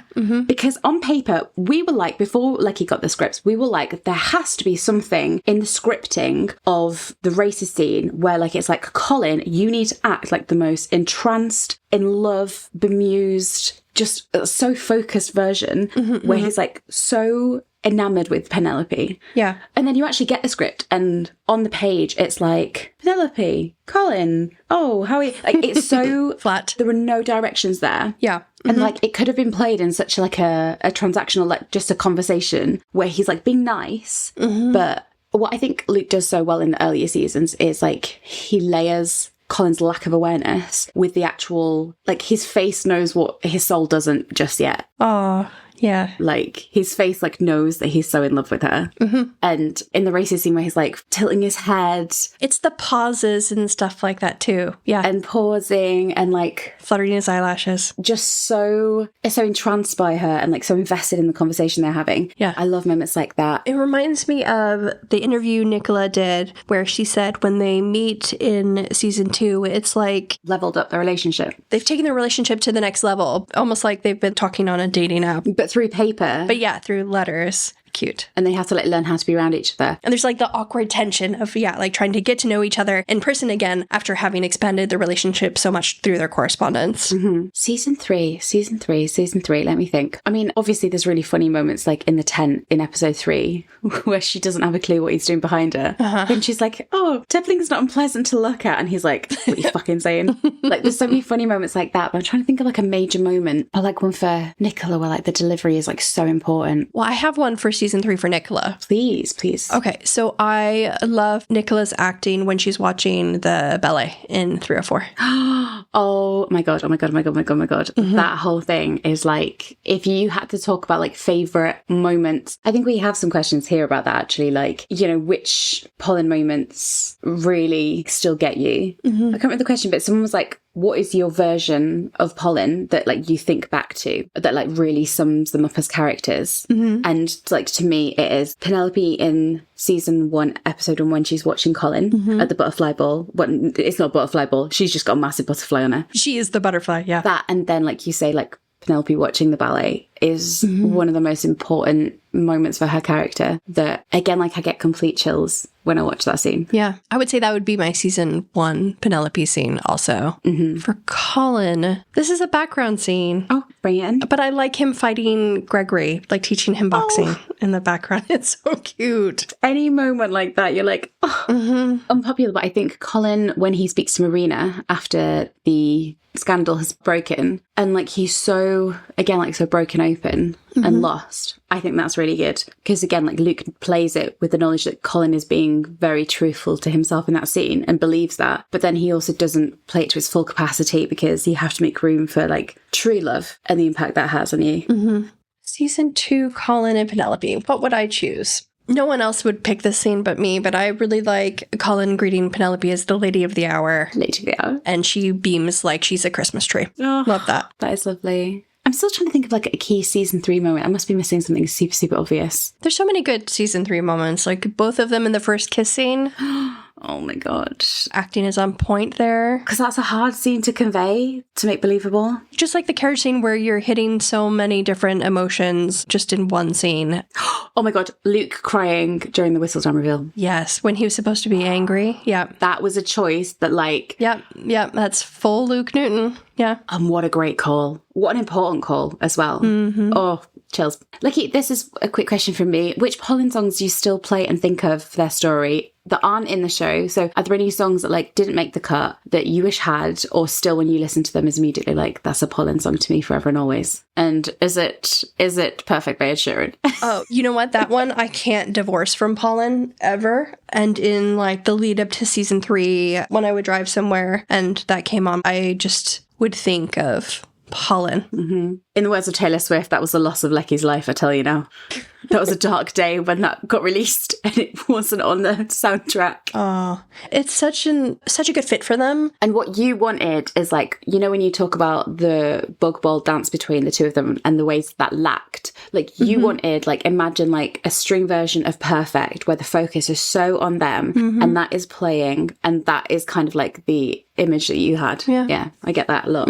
I feel like the song speaks to like, you know, lovers who... Oh, it's them to a T. It's crazy. Yeah, who are like friends and who have this really deep connection and bond. So that's a shame. Well, my obvious ones that I've said before, Falling Slowly from Once the Musical, very Polin. I Carry On, Icarian by Hosea. I've said that many times. But the one, Lecky, and you introduced me to this. You didn't introduce me to the song. I mean, it's a famous song. I knew the song. You introduced me to the concept of this being a Polin song. It has lived rent-free in my brain every day after that. It's for the carriage scene in like a slightly different telling of season 3. Oh, I love this song. There is a light. There is a light that never goes out by the Smiths. That, if you listen to that and imagine the carriage scene, oh my god. Again, I get chills every time. That's a good one. There's so many good instrumentals of that also. I have like 5. You told me about it years ago. And as soon as you told me, I was like, oh my god. The rhythm, the melody, the lyrics, such a good Polin song. I would do anything for like a retelling. The story would have to be turned slightly, but Yeah, that's my number one. Also, there's a song called The Only One by James Blunt, which is really good. It's really interesting because I think the lyrics apply to the Lady Whistledown situation, as well as Colin's words in 208, and even Colin regretting not having seen Penelope fully until season 3, so you can kind of see it from like so many different perspectives. A sweet song that I'd like to recommend is Feels Like This by Maisie Peters, who is one of Obvious's favorite artists. Oh, of course. Which seems like a season 3 part 1 kind of song to me. I also think that James TW's You and Me is a really good Polin general relationship song as well. And then there's a song that I also shared with you once. It's called Fall Into Me by this artist called Forest Black. Oh, yes. And every time I listen to that, I always saw like Polin scenes in my head. Oh my God. The one that always takes me way back to like 4 years ago, Lecky, like when we just became friends, was Attention. Do you know when everyone thought that Fife was going to be like the main... Oh, Charlie Puth? Yeah, Charlie Puth. When everyone thought that Fife was going to be like the main antagonist of season 3. Because that's the song they originally waltzed to in 208. Speaking of the 208 waltz. Yeah. And that is a character assassination on Colin, if there ever was one. Oh, there's a song that I saw from another Polin fan that is very season 1, season 2 Polin. It's called Forever Ago by Woodlock. Listen to that. That's really sweet. There's one, I'll share it just because I don't know if I'll ever finish the edit I was working on. I was doing a very heavy 302 kissing Polin edit called Kiss Me by Dermot Kennedy. I feel like I know that one as well. Oh, don't take it from me in case I finish that edit.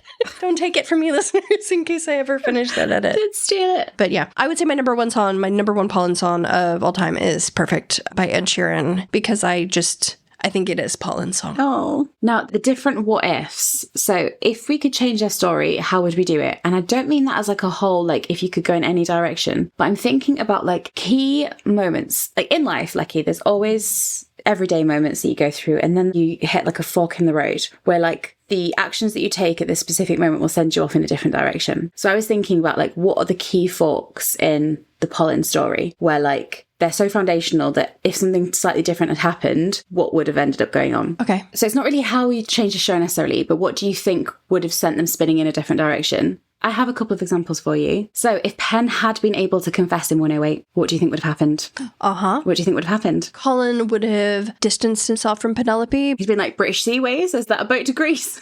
Yeah, I think it would have propelled him into his travels, but they maybe wouldn't have had a correspondence. Or would they still have? Because one of the things we never found out is how exactly did they start writing? But we always thought that maybe he started writing to her when he found out about her father's passing. Actually, we do know what happened there. Do we? It wasn't Colin who started writing to Penelope after Archie died. It was Hyacinth.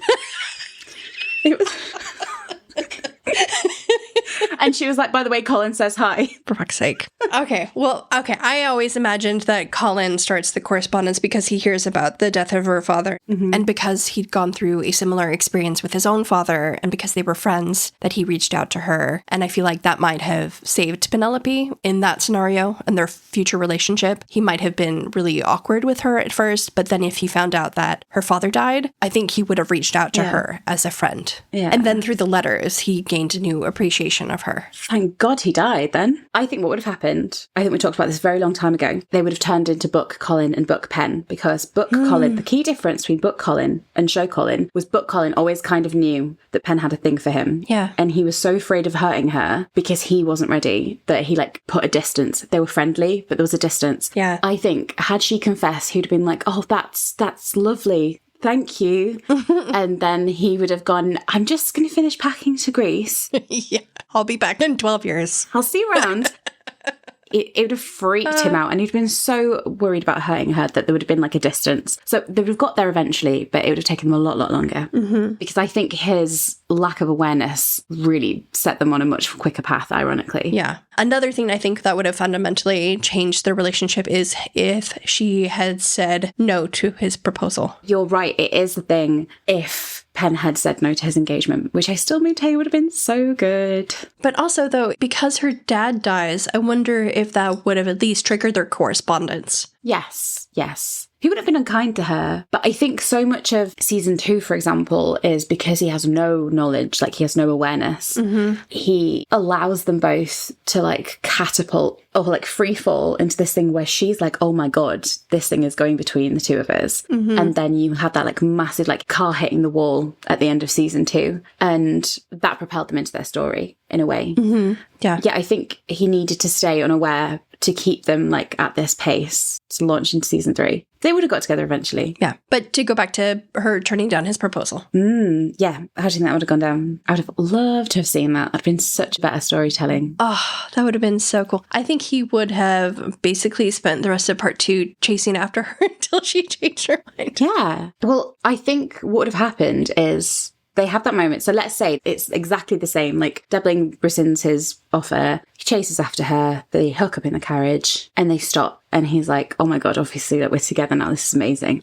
And then he says, you're going to marry me or not? And she goes, no, which is what we thought was going to happen. And it didn't. Obviously, you've seen it. I think firstly, he would have like taken that as like, oh my God, I'm not good enough kind of thing. She doesn't want me. I'm not good enough. Exactly. Yeah. And so you'd have had like a little spiral of that. And then I think, because he's clever, I think he would have sat back after he had his little like, oh my God, I'm going to become Ophelia again, where he'd have gone, hang on a minute though. I was in that carriage as well. Yeah. Like she can say no, but I was there and it was real and there's something not right. Yeah. And that would have got his brain going. There is a different reason. And if it isn't Deblin, because that's ended, because like maybe he would have thought there was another man, which is like the book carriage scene where he's like, maybe she's going to my house, maybe she's going to meet Oliver. Yeah. Like he could have gone through that where he's like, hang on, there is something here. She isn't with another person. So what the hell is stopping this? Because it's real. And that would have got him like traipsing around after her. And like it'd been heartbreaking because she would have been like wanting to be with him, but like doing like the Marina sacrifice of I've done this for your sake. And then he would have been paying such close attention that she would have slipped out of a ball. He would have followed her, found out she was whistled down before they were engaged. And then he would have been angry again. And then they'd have had to fight for each other. And he'd have had to have a moment of being like, okay, like the cards are on the table now. You can choose to be with her.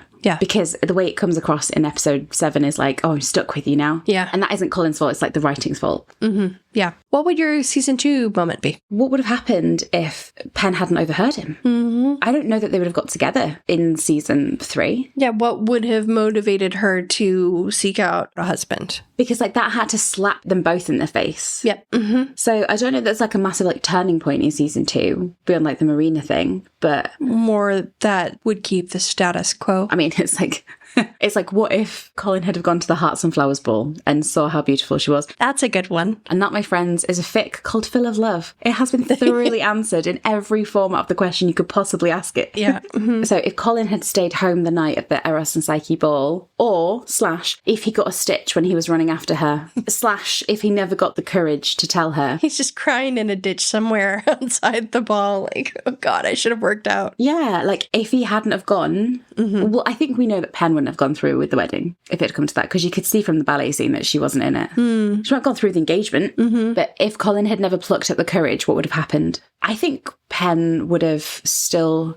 I think the thing about 3 or 4 is Pen didn't need saving from her own future. She's never been a character that needed saving. So I think she would have like saved herself from that fate of like marrying Debling. I don't think Colin saved her from that. Right. Because you can see from her conversation with Portia that Portia's talking about the engagement like it's a sure thing. And Penelope is like, this isn't what I want. And is trying to find a way to communicate that and see if that's all right. And of course, to Portia, that's very much not all right. She's like, your curricles, Penelope. I don't think that she would have ended up with Debling unless the writers included some other scene with like Portia or somebody where, kind of like in 306 where Portia has ladies do not have dreams, they have husbands kind of speech, where it would push Penelope into doing something that is like a betrayal of herself. Harry said, if you were to write a scene to close out Colin's arc with Anthony and resolve their tension, where would you place it and what would the content of the scene be? Interestingly, there is a scene that closed out the tension between the two of them and it was cut. Lecky, what was it? There's a cut scene at the Featherington Ball. Just as the Bridgertons are arriving, Anthony singles out Colin and apologizes for going off on him earlier that episode and is like, you're a grown man, you can do what you want with your money, etc. And Colin makes some quip that he might surprise Anthony with whatever he plans to do that evening, which kind of like hints that he's going to do something dramatic leading up to the geography lesson later that episode. It's cute. I think because it did feel unresolved. And then by the time you get to like season 3 and season 4, you're like, well, there's no opportunity. Like, because if Anthony had come back and been like, you can't marry her, it's too quick to marry her.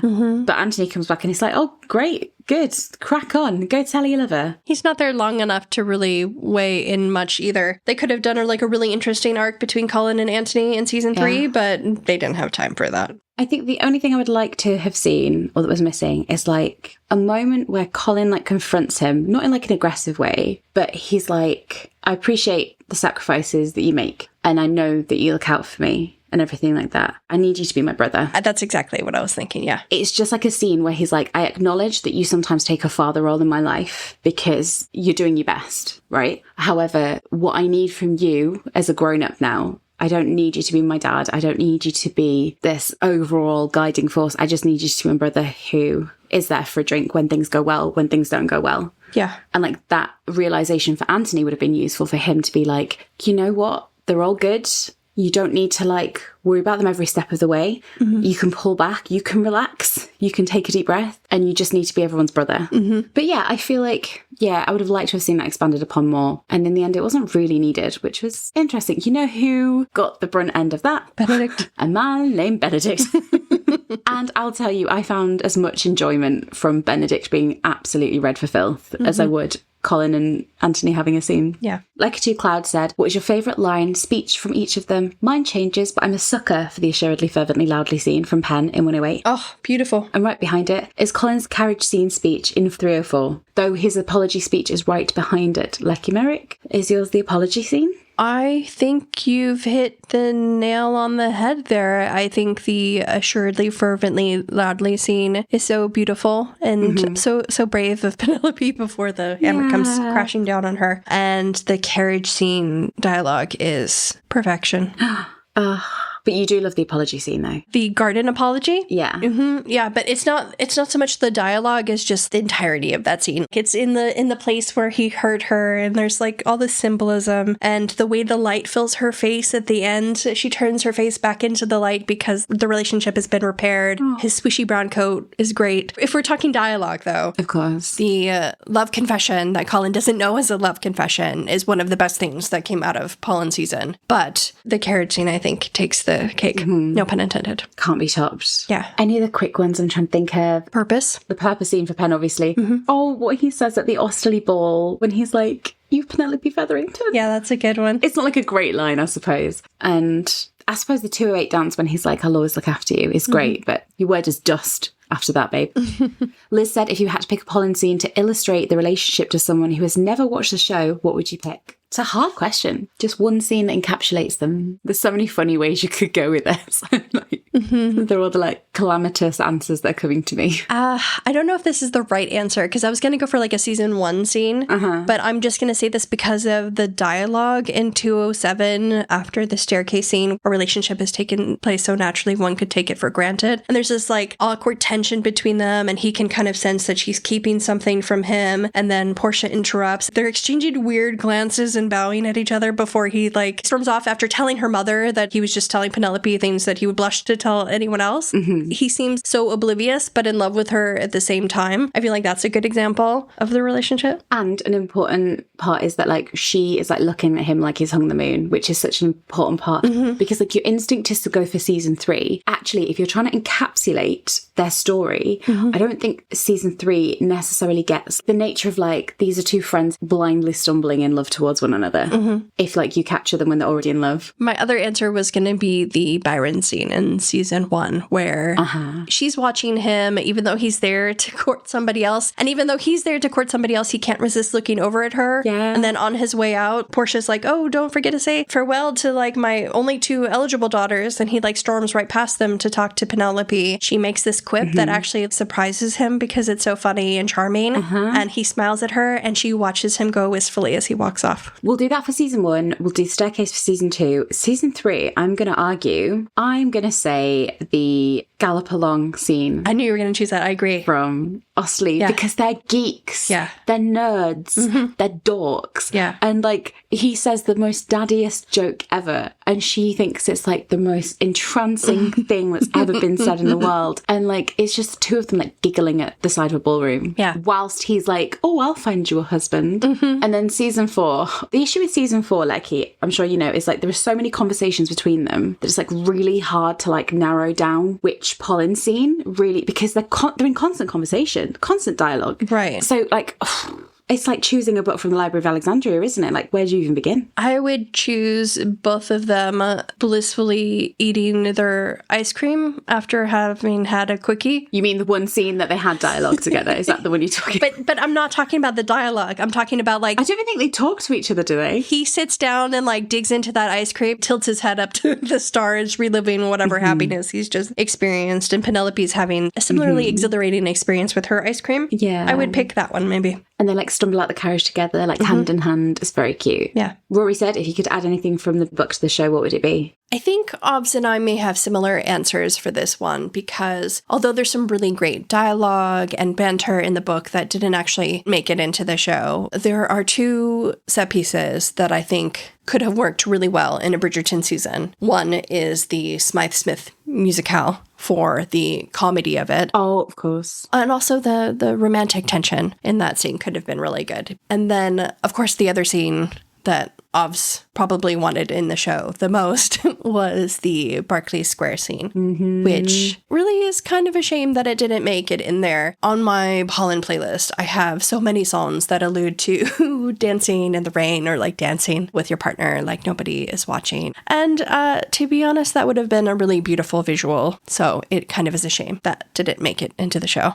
So probably Berkeley Square and the Smythe Smith musicale, which I think could have been 2 really great standout set pieces. Yeah. And to be honest, they kind of had time for both in part 1, if you look at the run times of other seasons. Fangirl Pursuits 10 said, just want to first say, I absolutely adore this podcast and finding people who love Polin as much as I do has been so lovely and given me such lightness during dark, bleak times of real life. Whew, fangirl, don't we know it? That being said, I would love to know what is a Polin scene that makes you just beyond happy, like it sets your shipping heart alight. It doesn't have to be your favourite, just a scene that always gives you a happy serotonin boost. I think I touched on this just a little bit earlier, but 207, everything from Colin greeting Penelope as Lady of the Hour to her walking him, seeing him out of the house. Just cute. Yeah, as I said, it is the end of season 4. End of season 4.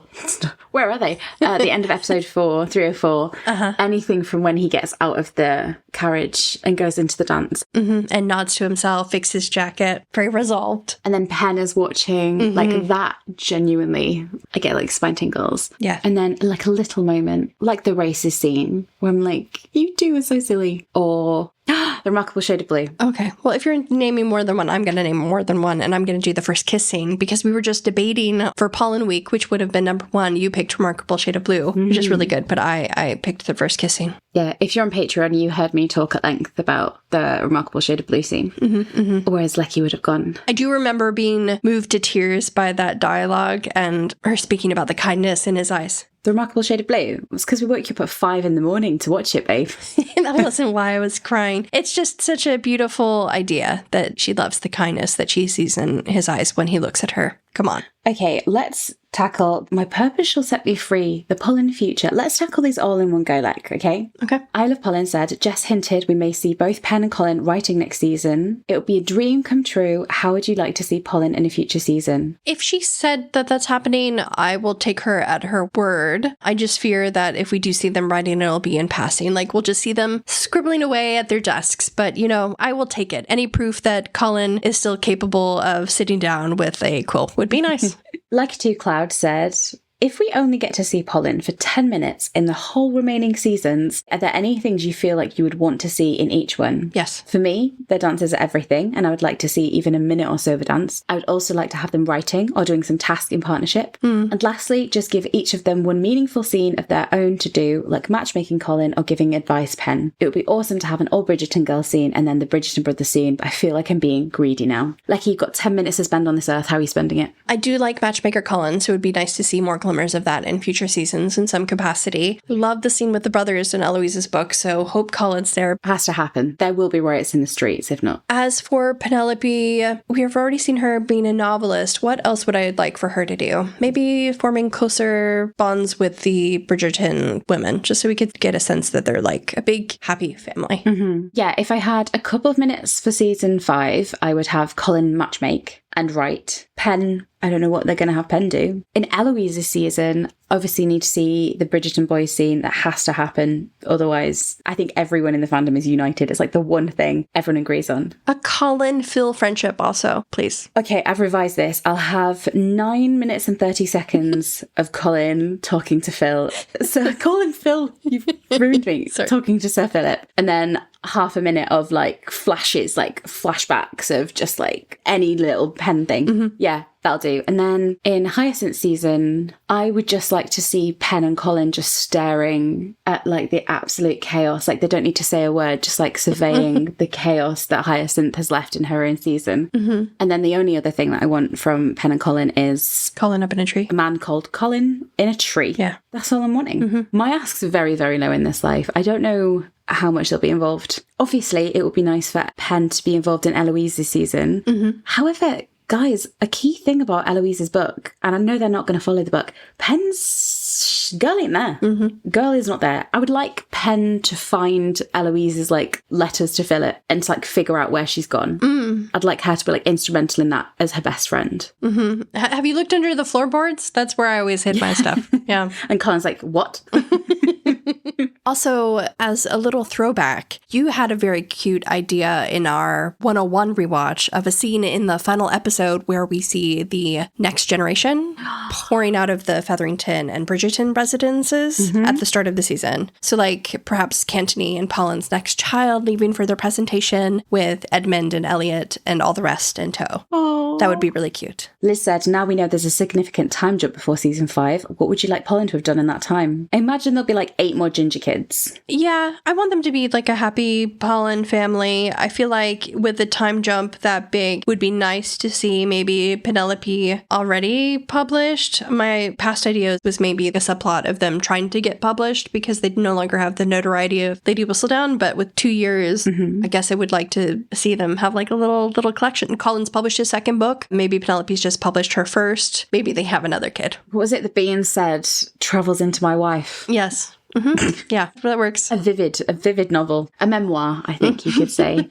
I would like for them to have taken a little trip away. Oh, that would be cute too. And they're like, oh, do you remember the time we went to Bali? I don't know how the hell they're getting to Bali, to be honest. Maybe they just went to like, I don't know, the south of France. But just a little trip. Penelope would be like, let's retrace all the places you talked to me about in your letters. And he's like, well, you were with me the entire time anyway. There's no need. Let's go somewhere else. We'll go to Scotland. And they'll visit Frank Kayla. She was like, not when you were with the Contessa. Where was she? Either way, they're going to go to Scotland instead. Sorry, that would be really funny if Francesca and Michaela are in Scotland alone, and then all of a sudden, like, Polin show up with, like, their 7 kids. Their entire brood, like, oh, we just thought we'd visit, like, you know, do some writing. Maybe you could do some babysitting for us. Yeah, it's kind of a bit like the second epilogue for Daphne's story, when Pen and Colin rock into town with their kids. And, like, Colin tells Daphne she looks like shit. And, like, Daphne's interior monologue is like, they're so poor, they've got no money. They've only got one house in town. That would be cute. I Love Polin said, moving forward to Elle's season, I assume Marina's passing will be mentioned or shown. How do you think it will affect Polin? Or do you think the writers will just leave this subject alone?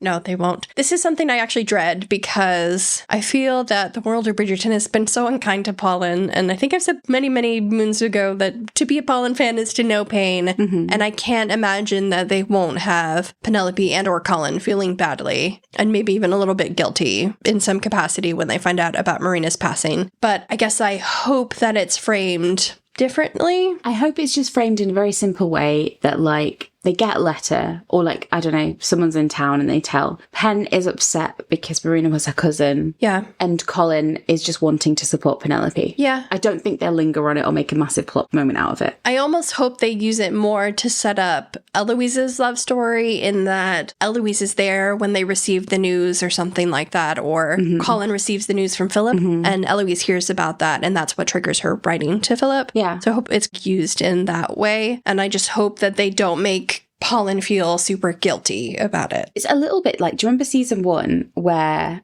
they look out the window and they're like, who's that man with plants in his hand? And they're like, oh, that's Sir Philip. Like, Marina's like, I recognise him. I don't know. And then you cut to, like, Marina being sat on the sofa crying. Like, maybe a story like that where, like, maybe Walter Dundas knocks on the... Actually, fuck him. Not him. No. Yeah. I was thinking about season 3, Walter Dundas. Season 4, Walter Dundas. Yeah. Burn in hell. In the bin. Yeah. Someone knocks on the door and Pen's like, oh, a letter. I've always liked letters. And then she opens it. And then you cut to, like, after she's found out and she's just upset. They're not going to dwell on it, though. Imagine how much the audience would lose their minds, though, if, like, Philip was at the door. Oh, my God. Do you think Philip will be in season 5? Yes, I have to. I think he won't be. Well, you're the pessimist of the two of us. I am. So... Yeah. Yes, I'm going to be hopeful and say, yes, I would love to see him. I feel like it's been so long that we need to see him. So, yes, yeah, we're going to see him. Well, that wasn't a Polin question, but I suppose it's a Polin question, which is more important than Polin in many, many ways, isn't it? Lecky, any last questions, any closing thoughts before we go back to the others? Speaking of Chris Fulton, some Phillies fans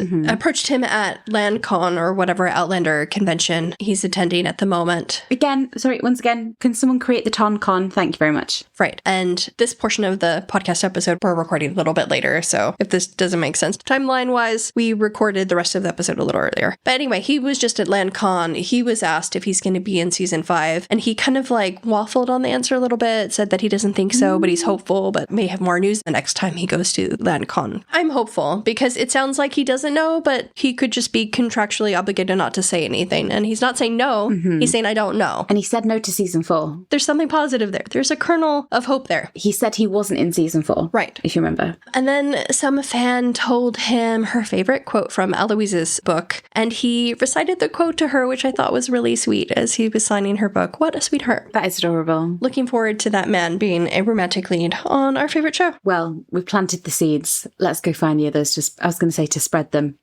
Let's not spread any seeds. Thank you very much. Okay. God help us. Thank you.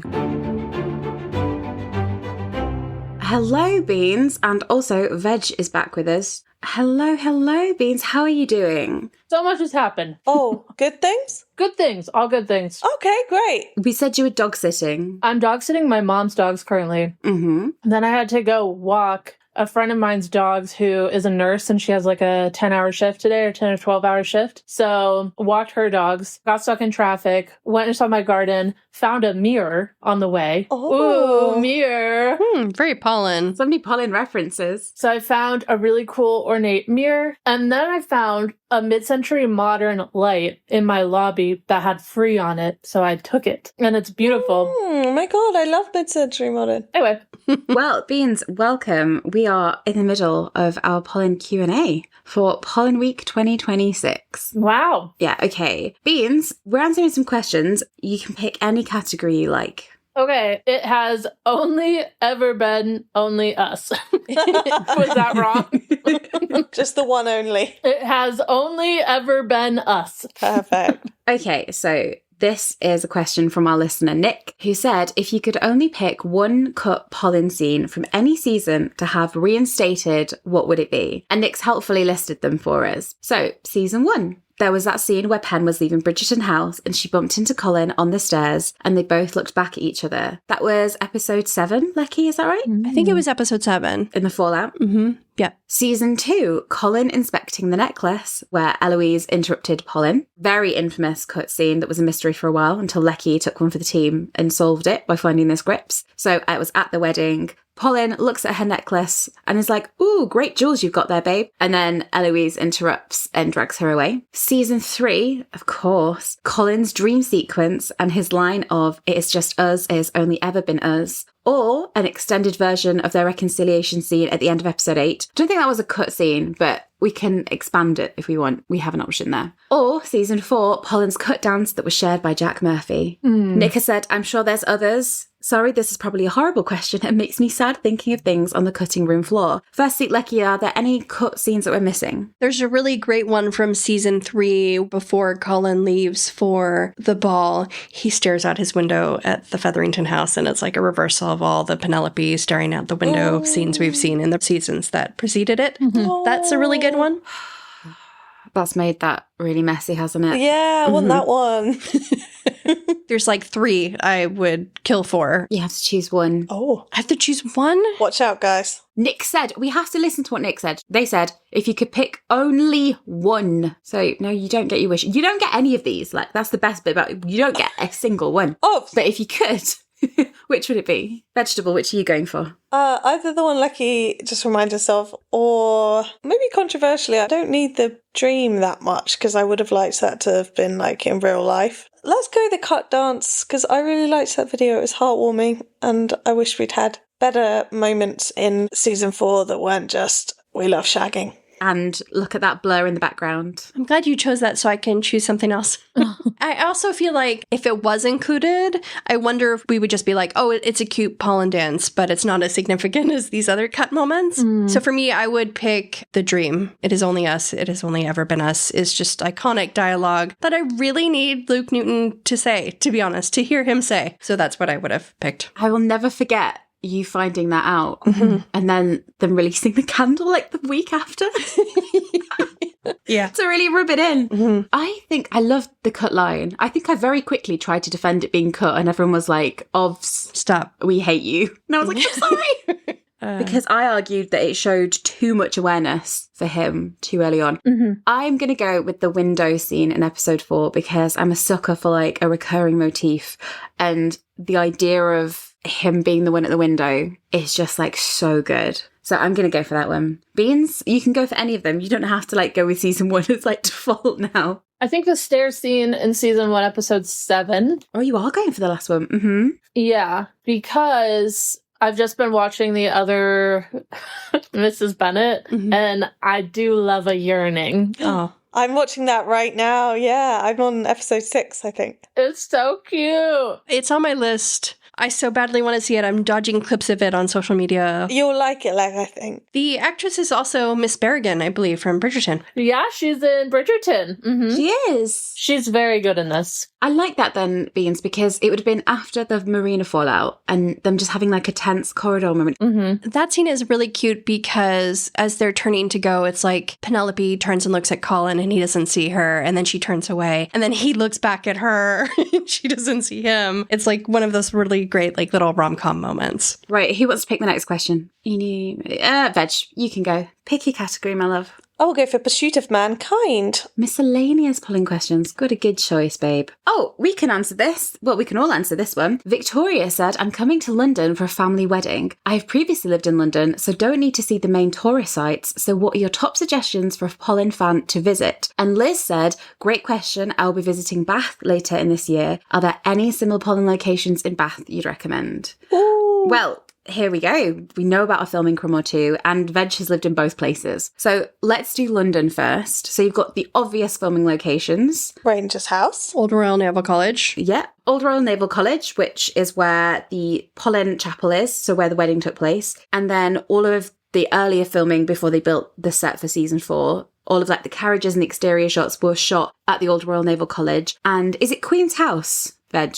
A little bit further up on the hill. Well, not even, just across the road from the Old Royal Naval College, like main bit. Literally across the road, you've got the Queen's House where more stuff was filmed. So yeah, lots of that. And then just head up the hill to Ranger's House. And you've got good old Ranger's House. Yeah. And obviously the front of the house is the Bridgerton facade. So that's really cool to see. And then if you go round the back, you can see the gardens where the fencing scene and the swing scene all take place. So they're all on location. Yeah. You can go to Chiswick House, which is where the Polin wedding was filmed. Well, The exterior. yeah, the exterior of the bands was filmed. I'll tell you where you can go. It's not in London. Oh, never mind. We'll throw it out. Victoria might want to do a day trip. Basildon. Basildon House isn't far from London. It's not too far away. It's not too far away from the Elizabeth line. No. Which is the site of the first kiss. So you can go stand in the doorway. Yeah. And Yeah. it's just off the M4. If you're going on the M4, which you probably are if you're going to Bath, stop off on the way at Basildon Park because then you can find where they had their first kiss. It's also the site of many other Featherington garden scenes. So the garden apology from 301, Colin's foot and mouth moment from the end of 208, etc. Yeah, dream sequence. It is also where Pride and Prejudice was filmed. Yes. It was. And the interior, if you were a Benedict and Tilly fan, the green room is where they did that scene where he licks his fingers when they're eating the biscuits and jam. Ew, I forgot about that. Just saying, because for a long time we thought that room was for a Polin scene, but it ended up being Tilly's bedroom. Yeah. Yeah. The exterior is also both Penelope's house and Cressida's house as of the end of season 3. Yep. Get you a house that does both. And then Paynes Hill Park, if you want to reminisce about balloons or promenades. Rest Park. Rest Park is where the library is from 304. And where the Willow scene was filmed. Yeah. If you haven't got a car, then I'd focus your time in Greenwich and then in Bath. I think Basildon Park is worth a trip. Oh, hang on, Osterley. Osterley's a great one in London. Uh-huh. Full Moon Ball. You can get on the tube to Osterley. It's on the... Which line is it? Osterley you can, yeah. We're just giving Victoria options. Of course. Victoria's regretting asking us. And then, Victoria, you've also got the book, if you want to do the book tour. Oh, That's yeah. true. So you can go to Berkeley Square, you can go to Grosvenor Square, you can go to Bruton Street. If you want to be very authentic, you can get a little taxi down from Bruton Street all the way down to St. Bride's Church. Oh, you can follow that carriage. You can follow the carriage. Yeah. You can stress yourself out like Colin. You can stop at Ladurée on the way and get an authentic Bridgerton chocolate macaron. That's where they got them from. I've got 2 more. Woburn Walk, the exterior of like the Modiste scene. Yes. Or the bitch off, as it's known in the fandom. And then Bath Royal Crescent, Yeah. which is the exterior of the Featherington house in the show. And then also there's a different Modiste when it was in its previous Modiste location that is in Bath. So you can go and see that. I've got the bag right here that Veg, you got me. I did. So if you want to go to the original Modiste before Jen updated, Moved up in the world. you can find it at Abbey Green, Wickham and Lark Hall, Bath. Lady Danbury's house is in Bath. It is. The Holborn Museum, the exterior is where they shot the Goodnight Mr. Bridgerton scene. Oh, that's right. Yeah. Actually, Holborn's used for a lot of stuff. It's used for a lot of Bridgerton shoots. Yeah, a lot of season 2. They do tours. I got a private tour, which I could maybe share in the notes. It was quite cheap, and then he just took me and my parents to all the locations for Bridgerton, but also a couple of things my mum liked, and everyone's very knowledgeable and they'll take you to wherever you want to go location wise. So if you're into Austen or any other period drama they filmed there, that season of Sherlock that was set in the past, anything. I like the idea that somewhere Victoria is listening to our complete ramblings, talking over each other, and she's like, what the fuck are these clowns saying? Sorry. Victoria, if that's true, send us a message and I'll write you out an easy list of things you can follow. Yes. My gosh. And while I'm here, Victoria also asked, looking back, what is the craziest thing you have done in the name of the Pollen fandom? Oh, God. Do you actually want to talk about this, Oz? I'll just say, I think a lot of the filming crumbs were interesting times. Yeah. I think meeting Veg was a bit of a wild thing to do. Yeah. To just meet a complete random stranger. Yeah. Yeah. But it worked out. I know one of the funniest ones was someone in the production shared a photo of a cat in a window of a night shoot. Oh, yeah. I was at an airport. I just got back from being away for 3 or 4 months. And it was 2 a.m. And I found a list. I got the Wikipedia page of every country house in England. And I made Lecky and Beans stay up with me. That's right. This was going to be mine, searching for windows. Yep. And I was like, you take A to E, I'll take F to L. And we clicked through every single house trying to match the windows Yep. of where it was. And we sound insane. We didn't want to go to the places and find them. We wanted to see the house That they were filming at. so we could be like, What are they filming there? Would that be a ball? oh, would that be Penn's house? Yeah. It was just completionist. Yeah. There is something wild I did. What did you do, Beans? A secret I've never revealed to the girls at all. Oh my God. I became friends with one of the people who works on the lighting. Oh. He added me onto Instagram, and I was like, oh, I looked up his IMDb. Uh-huh. Yeah. And I was like, oh, I loved your work on I loved your work on this show, which wasn't Bridgerton. Oh my God. So it didn't seem obvious. He goes, oh my God, are you into lighting? Fortunately, my mom's ex worked on lighting for The Walking Dead and a couple of other movies. So I was able to like talk shop with him about shit that I learned. We became friends, and then I casually got him to drop a few nuggets about like filming and stuff. Yeah. Oh my God. Oh my gosh. I don't know why I never told you guys. I just felt like, man, I might be a little bit very crazy, but we're still friends. We still chat on and on. Well, of course, there was the secret person, I can reveal this now because it was years ago, who messaged me On Reddit. Oh, yeah. as they were filming season 3 and was like, I work on the show. And we found out some information from them, and they told us that Romancing Mr. Bridgerton was going to be the 6th episode. Yeah. And like we knew about that the whole time. So when we were always like, oh, I wonder which episode might be called this. And I was like, oh, I just feel like episode 6 might be the one. Oh my God. Your source, I just was looking on our Discord because we still have that thread. It's just a bunch of siren emojis. They confirmed also that Victor was John Sterling. They did. They did. Yeah. Oh my gosh. That person, they messaged Ovs to commend her for guessing that Victor Ali was John Sterling, I think is how that happened. That's so funny. And if you remember, the reason that I guessed that Victor Ali was John was because I saw them filming the wedding. Yep. And he came out and he smiled. And I was like, oh my God, his smile looks like John Sterling. He has to be John Sterling.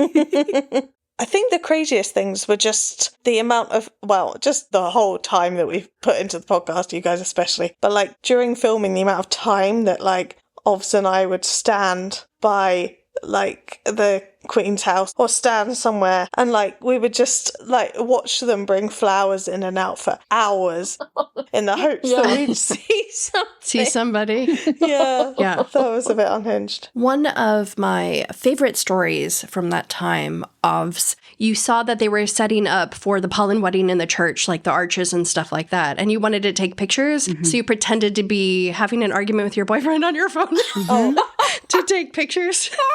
Yeah. Still a common method for Ovs. Yes, still, you never know when that comes out of retirement. Yeah, so because I was like lingering, I wanted to see what they were doing. And you can't just, you can linger, it's a public space, there wasn't anything blocking you. But I was on the phone, like having a horrendous argument. And the poor security guy was like, this fucking girl is psycho. Because I was like, no, I don't understand why you're saying that to me. I've been here, I'm not going anywhere. I'm going to wait here until you get in. It's like, oh my God, what the hell is wrong with this person? You should have been like, yeah, I found her panties in your drawer. What is your problem? Give him some good gossip. It was a rough relationship, my little fake boyfriend. And then there was a time at Woburn Walk when, because Woburn Walk was weird, they like let you walk onto the set to get through it. Yes. Because if they were filming a shot, they'd be like, everyone just stand behind the barriers. But when they weren't filming the shot, you could just walk between it. So after they like cleared up and gone away, I was actually on the phone with my dad, like just walking. I was like leaving. And the security guy came up to me and he was like, excuse me. He was like, get off the phone. And I was like, oh my God, I got to put the phone down. Yeah. And he was talking to me about like moving the lorries and moving the cars and everything. And he thought I was a location manager. Do you remember? Oh my God, that's right. He like genuinely thought I was a location manager. And I was like, oh no, I'm not. And he was like, you are. You need to sort it out. And I was like, but I don't know how to do this. But yeah, I don't know if I look like the location manager. Ovs, that was your chance. To get involved, yeah. We've got some crazy stories. Yeah. Yeah. But the best story was you happening to be on the bus going past Ranger's house as they were filming like the goodbye to Eloise and Francesca scene. You saw all of them rehearsing and waving at the carriage as it was departing. Yeah.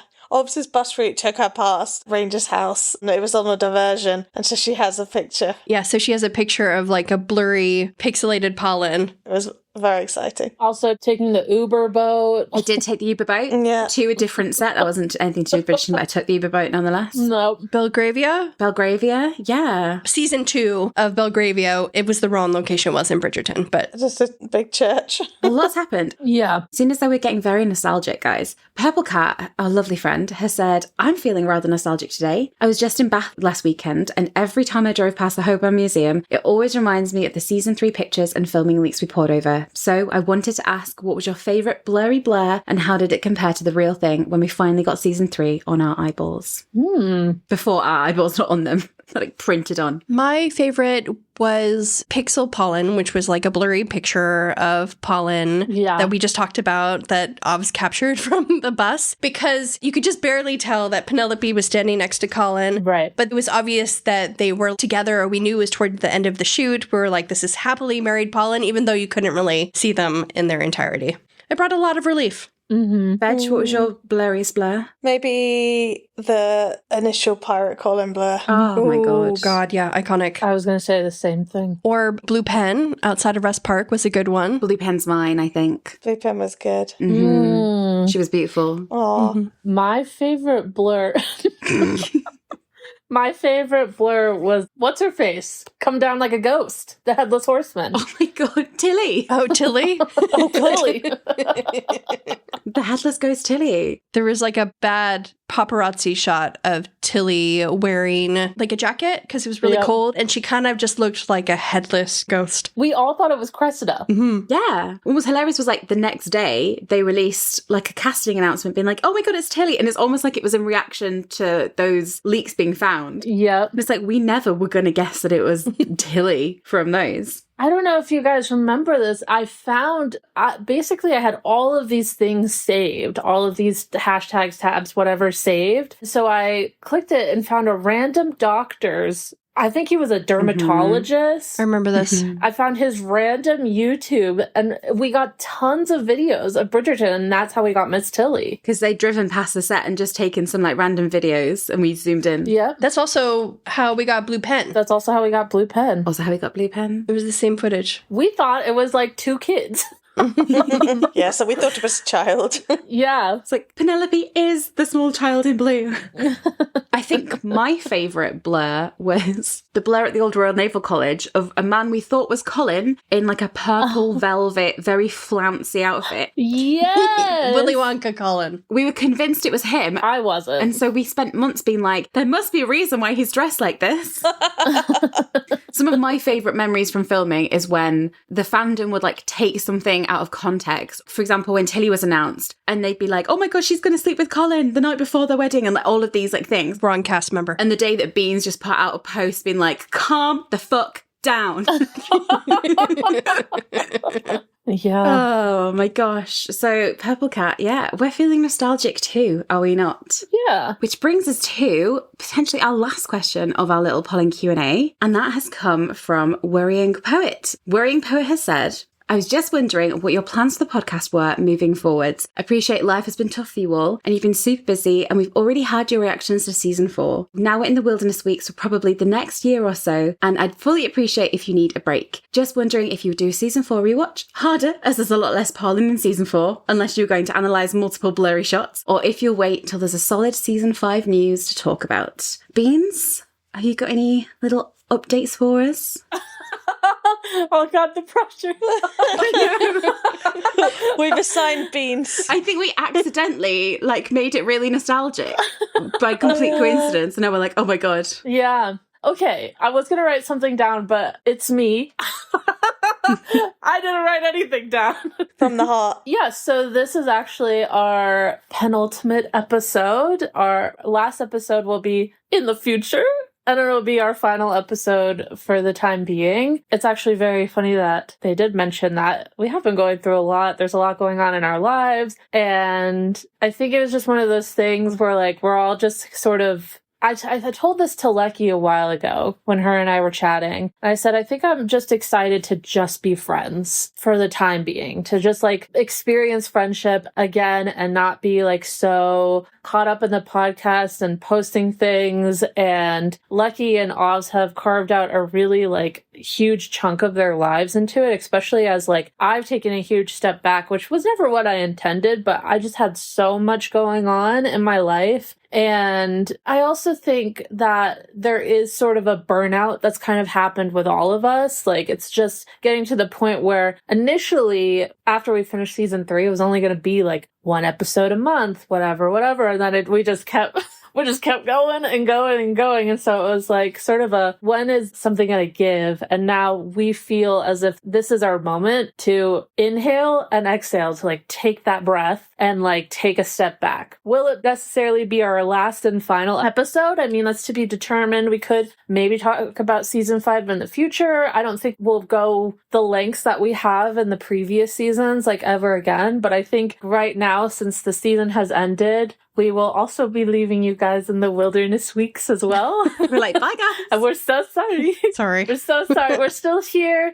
We're still around. We're still fans of Bridgerton and everything. It's just, I think that now is a time for us that things have slowed down. The announcements have been out, whatever. We can sort of take a step back and like take a breather and sort of reevaluate for ourselves. There's things that both like Lucky and Ovs have to deal with as well in their own personal lives that have taken sort of a back seat. And so for us, I think it's not goodbye. It's just see y'all in maybe a while. So there you go. That was lovely, Beans. That was perfect, Beans. I feel like this is just a good time to hit pause and, Yeah.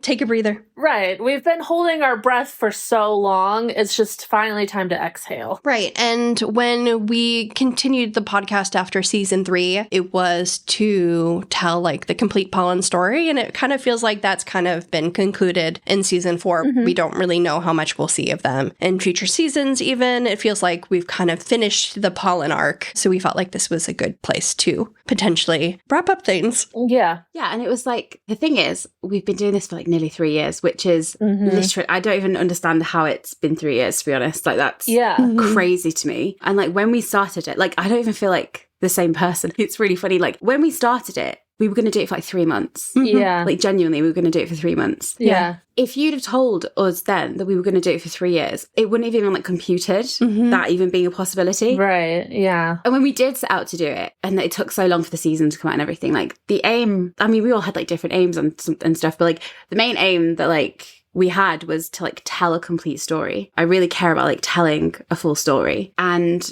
that was sort of like always the goal. And then there was like a conversation after the end of season 3 about like whether we stopped, because like season 3 was really hard for us to do. Yeah. Like the whole like release of that was like extraordinarily difficult. Yeah. And then like after season 3 came out, we were like, should we end it now? And then we kind of were like, okay, we've got this far. It feels like we should tell the season 3 in like a season 3 rewatch. Yeah. And like that was like a massive undertaking because We cared a little too much, I think. like if we made like hour-long episodes for season 1 and season 2, then like doing season 3 rewatches was just like insanely difficult. And I think we always planned to like end the podcast once we'd done the season 3 rewatch. And then like a lot of things happened like in my life as well, where we were just like chasing ourselves constantly. And like it came to the point where we weren't going to be able to wrap up season 3 and like not do season 4. Yeah. So like we kind of had to be like, okay, we'll do season 4 as like cover that, which was like quite difficult with everything going on. And then obviously season 4 finishes and it's like, we might as well wait for season 5 to be announced. Yeah. Because like that felt like a good point, like a very like full circle moment. Yeah. So this has all been like a big extra. And it's only really been thanks to the Patreon that we've been able to like do it for the past like year and a half, I'd say. Yeah. Like they literally have made this possible, especially in recent months when like me and Lucky have literally had to hire an editor because like it literally hasn't been possible for us to put the episodes together. Like the amount of work it takes is like, guys, you'll never actually like believe. Unreal.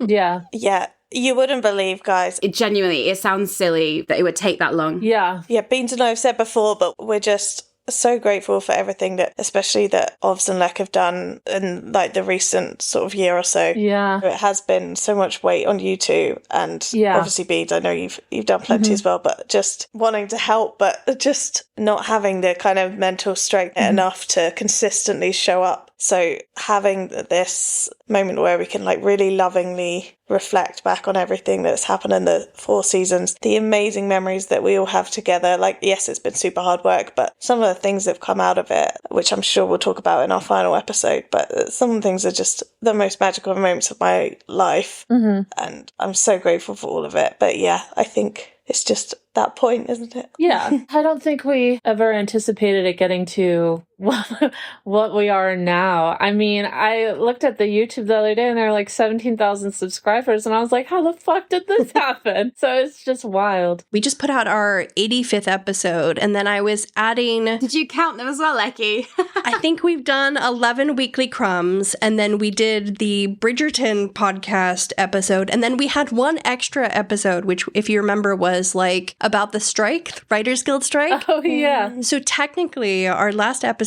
will be our 100th episode, I think. Nice. Oh, I thought this was our 100th episode. I think this is our 100th. Hopefully the next one, because we pay for 50 episodes at a time of the license of music. So I have to delete an episode if not. I didn't count the strike. We may have deleted it. It was like the Writers Guild episode. It was like a 6-minute episode saying, we know the Writers Guild strike has happened. Yeah. I counted them and I thought this was our 100th, but we'll count them again. Oh, I could be wrong. But we're very nearly 100. But that feels like an achievement. Yeah. Yeah. 100 episodes. Yeah, it does. Mm-hmm. Also, I do enjoy Bridgerton. I'll keep watching and everything, but I also want to talk about other shit, you know? I want to watch The Other Bennett Sister and Heated Rivalry are both on my list. Yeah. You guys want to live your lives freely again. Yeah. And like for a lesser extent, me and Beans, like it's just having space to do the next thing. Well, also, I feel like Veg and I, our lives just sort of like completely changed at like the same time. Like we both sort of moved at the same time. My relationship, everything was a fucking mess until like about 4 or 5 months ago. So it was like we both just sort of had this like shift in our lives too, that like we kind of got into this position. When I started Bridgerton, I was depressed, got out of a 9-year relationship, had moved from one apartment back with my mom, was moving into another apartment. It was a fucking mess. Lost one job, lost another job. It was just all like so much all at once. And then I don't know, things have changed definitely in 3 years. Yeah.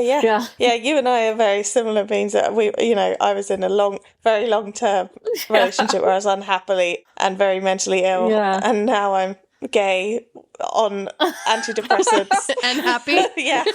Yeah, I'm half gay and on antidepressants. We did it! Yeah, sorry, enough about us, because I'm just so proud of everything you've done, especially in the recent months, Obs and Lecky, and just I love you all so much. I know. Obs and Lecky have really been... I was going to try to come up with a better thing, but the real legs of it, they've been sturdy as fuck.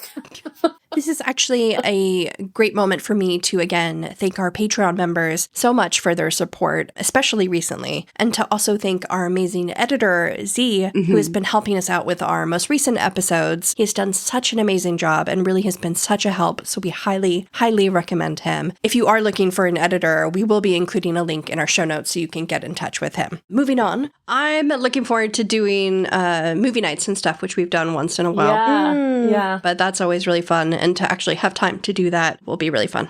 Yeah, just hanging out. Yeah. But you've still got an episode with us, so we're not going away just yet. I'm so sorry if that's like sad news for you guys. You know, obviously we're always fans and that will always stay a constant. But yeah, it's time for a little, I feel like Penelope, whatever she said when she wrote her last whistle down column, whack that in here. Goodbye. Yeah, there we go. With this, bye.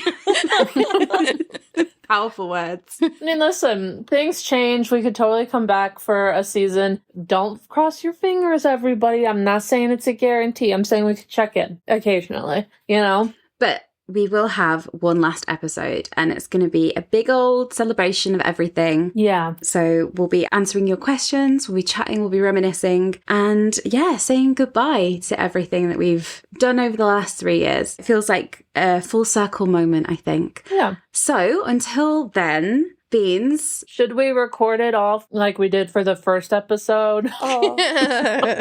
Oh my God, with our phones, our tin phones, Jesus Christ. But until then, because we're still here for now, until then, Beans, where can everyone find us? Me? Do you want her to tell us? Oh no, Jesus Christ. Go ahead, Beans. All right, okay. Where can they find us? Beans, go for it. Give it a go. Where can everyone find us? Okay, you can find us on What a Barb Pod. on Instagram Yeah, that's true. It's not wrong. What a Barb pod. and Spotify. Oh, What a Barb Pod, Instagram and Spotify. You can also find us on YouTube. We got 17,000 subscribers. I think it's What a Barb. What a Barb pod.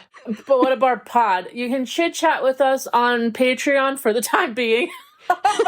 Don't get comfy. Don't get comfortable. We might be extending some eviction notices fairly soon. Okay, and I think that's about it. Maybe Close enough. There's the TikTok we haven't posted on for 2.5 years. Yeah. well, there's a TikTok too. Anyone wants to find us there? To be honest, I haven't had time to make any reels. Maybe you can make a goodbye reel. Oh, Yeah, that's it. Maybe I'll do a goodbye reel. 2 years later, like he's just gonna pop out a bunch of reels all of a sudden, so you'll have that maybe. I really loved, before we did the podcast, doing like fan edits and like silly edits and stuff. So yeah, maybe I'll do that again. Yeah. If I have more time. I'll make belated clips of our podcast, being like, go listen to this podcast that doesn't exist anymore. Yeah, and listen, you've always got the Instagram. I don't think we're gonna shut that down. I'll answer some of your fucking wildest messages if you want. Maybe if I'm feeling up to it. If not, I'm just gonna give you a thumbs down. Okay.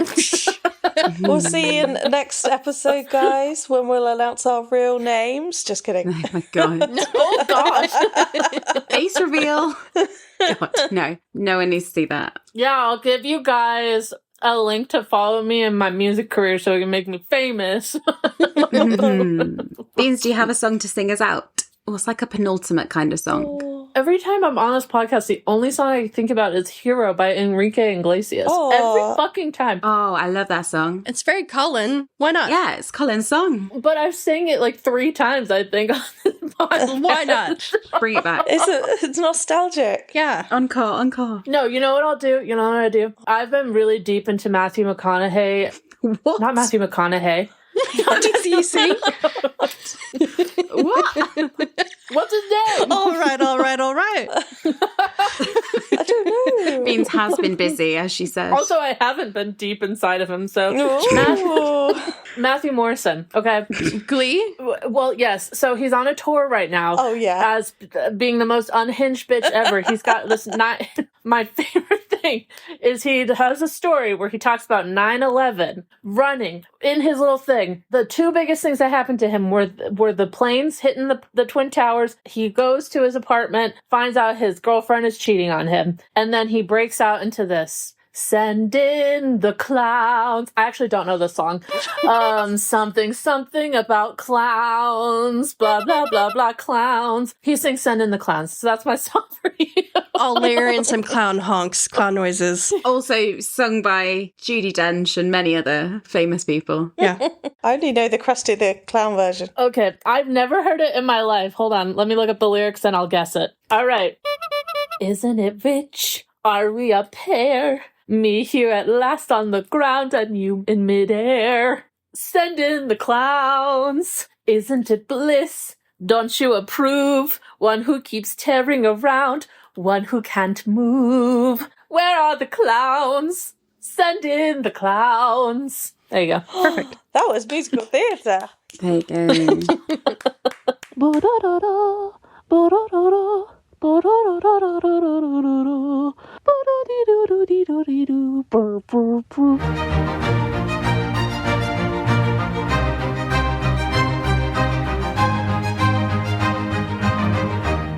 Das violin. Do do do do.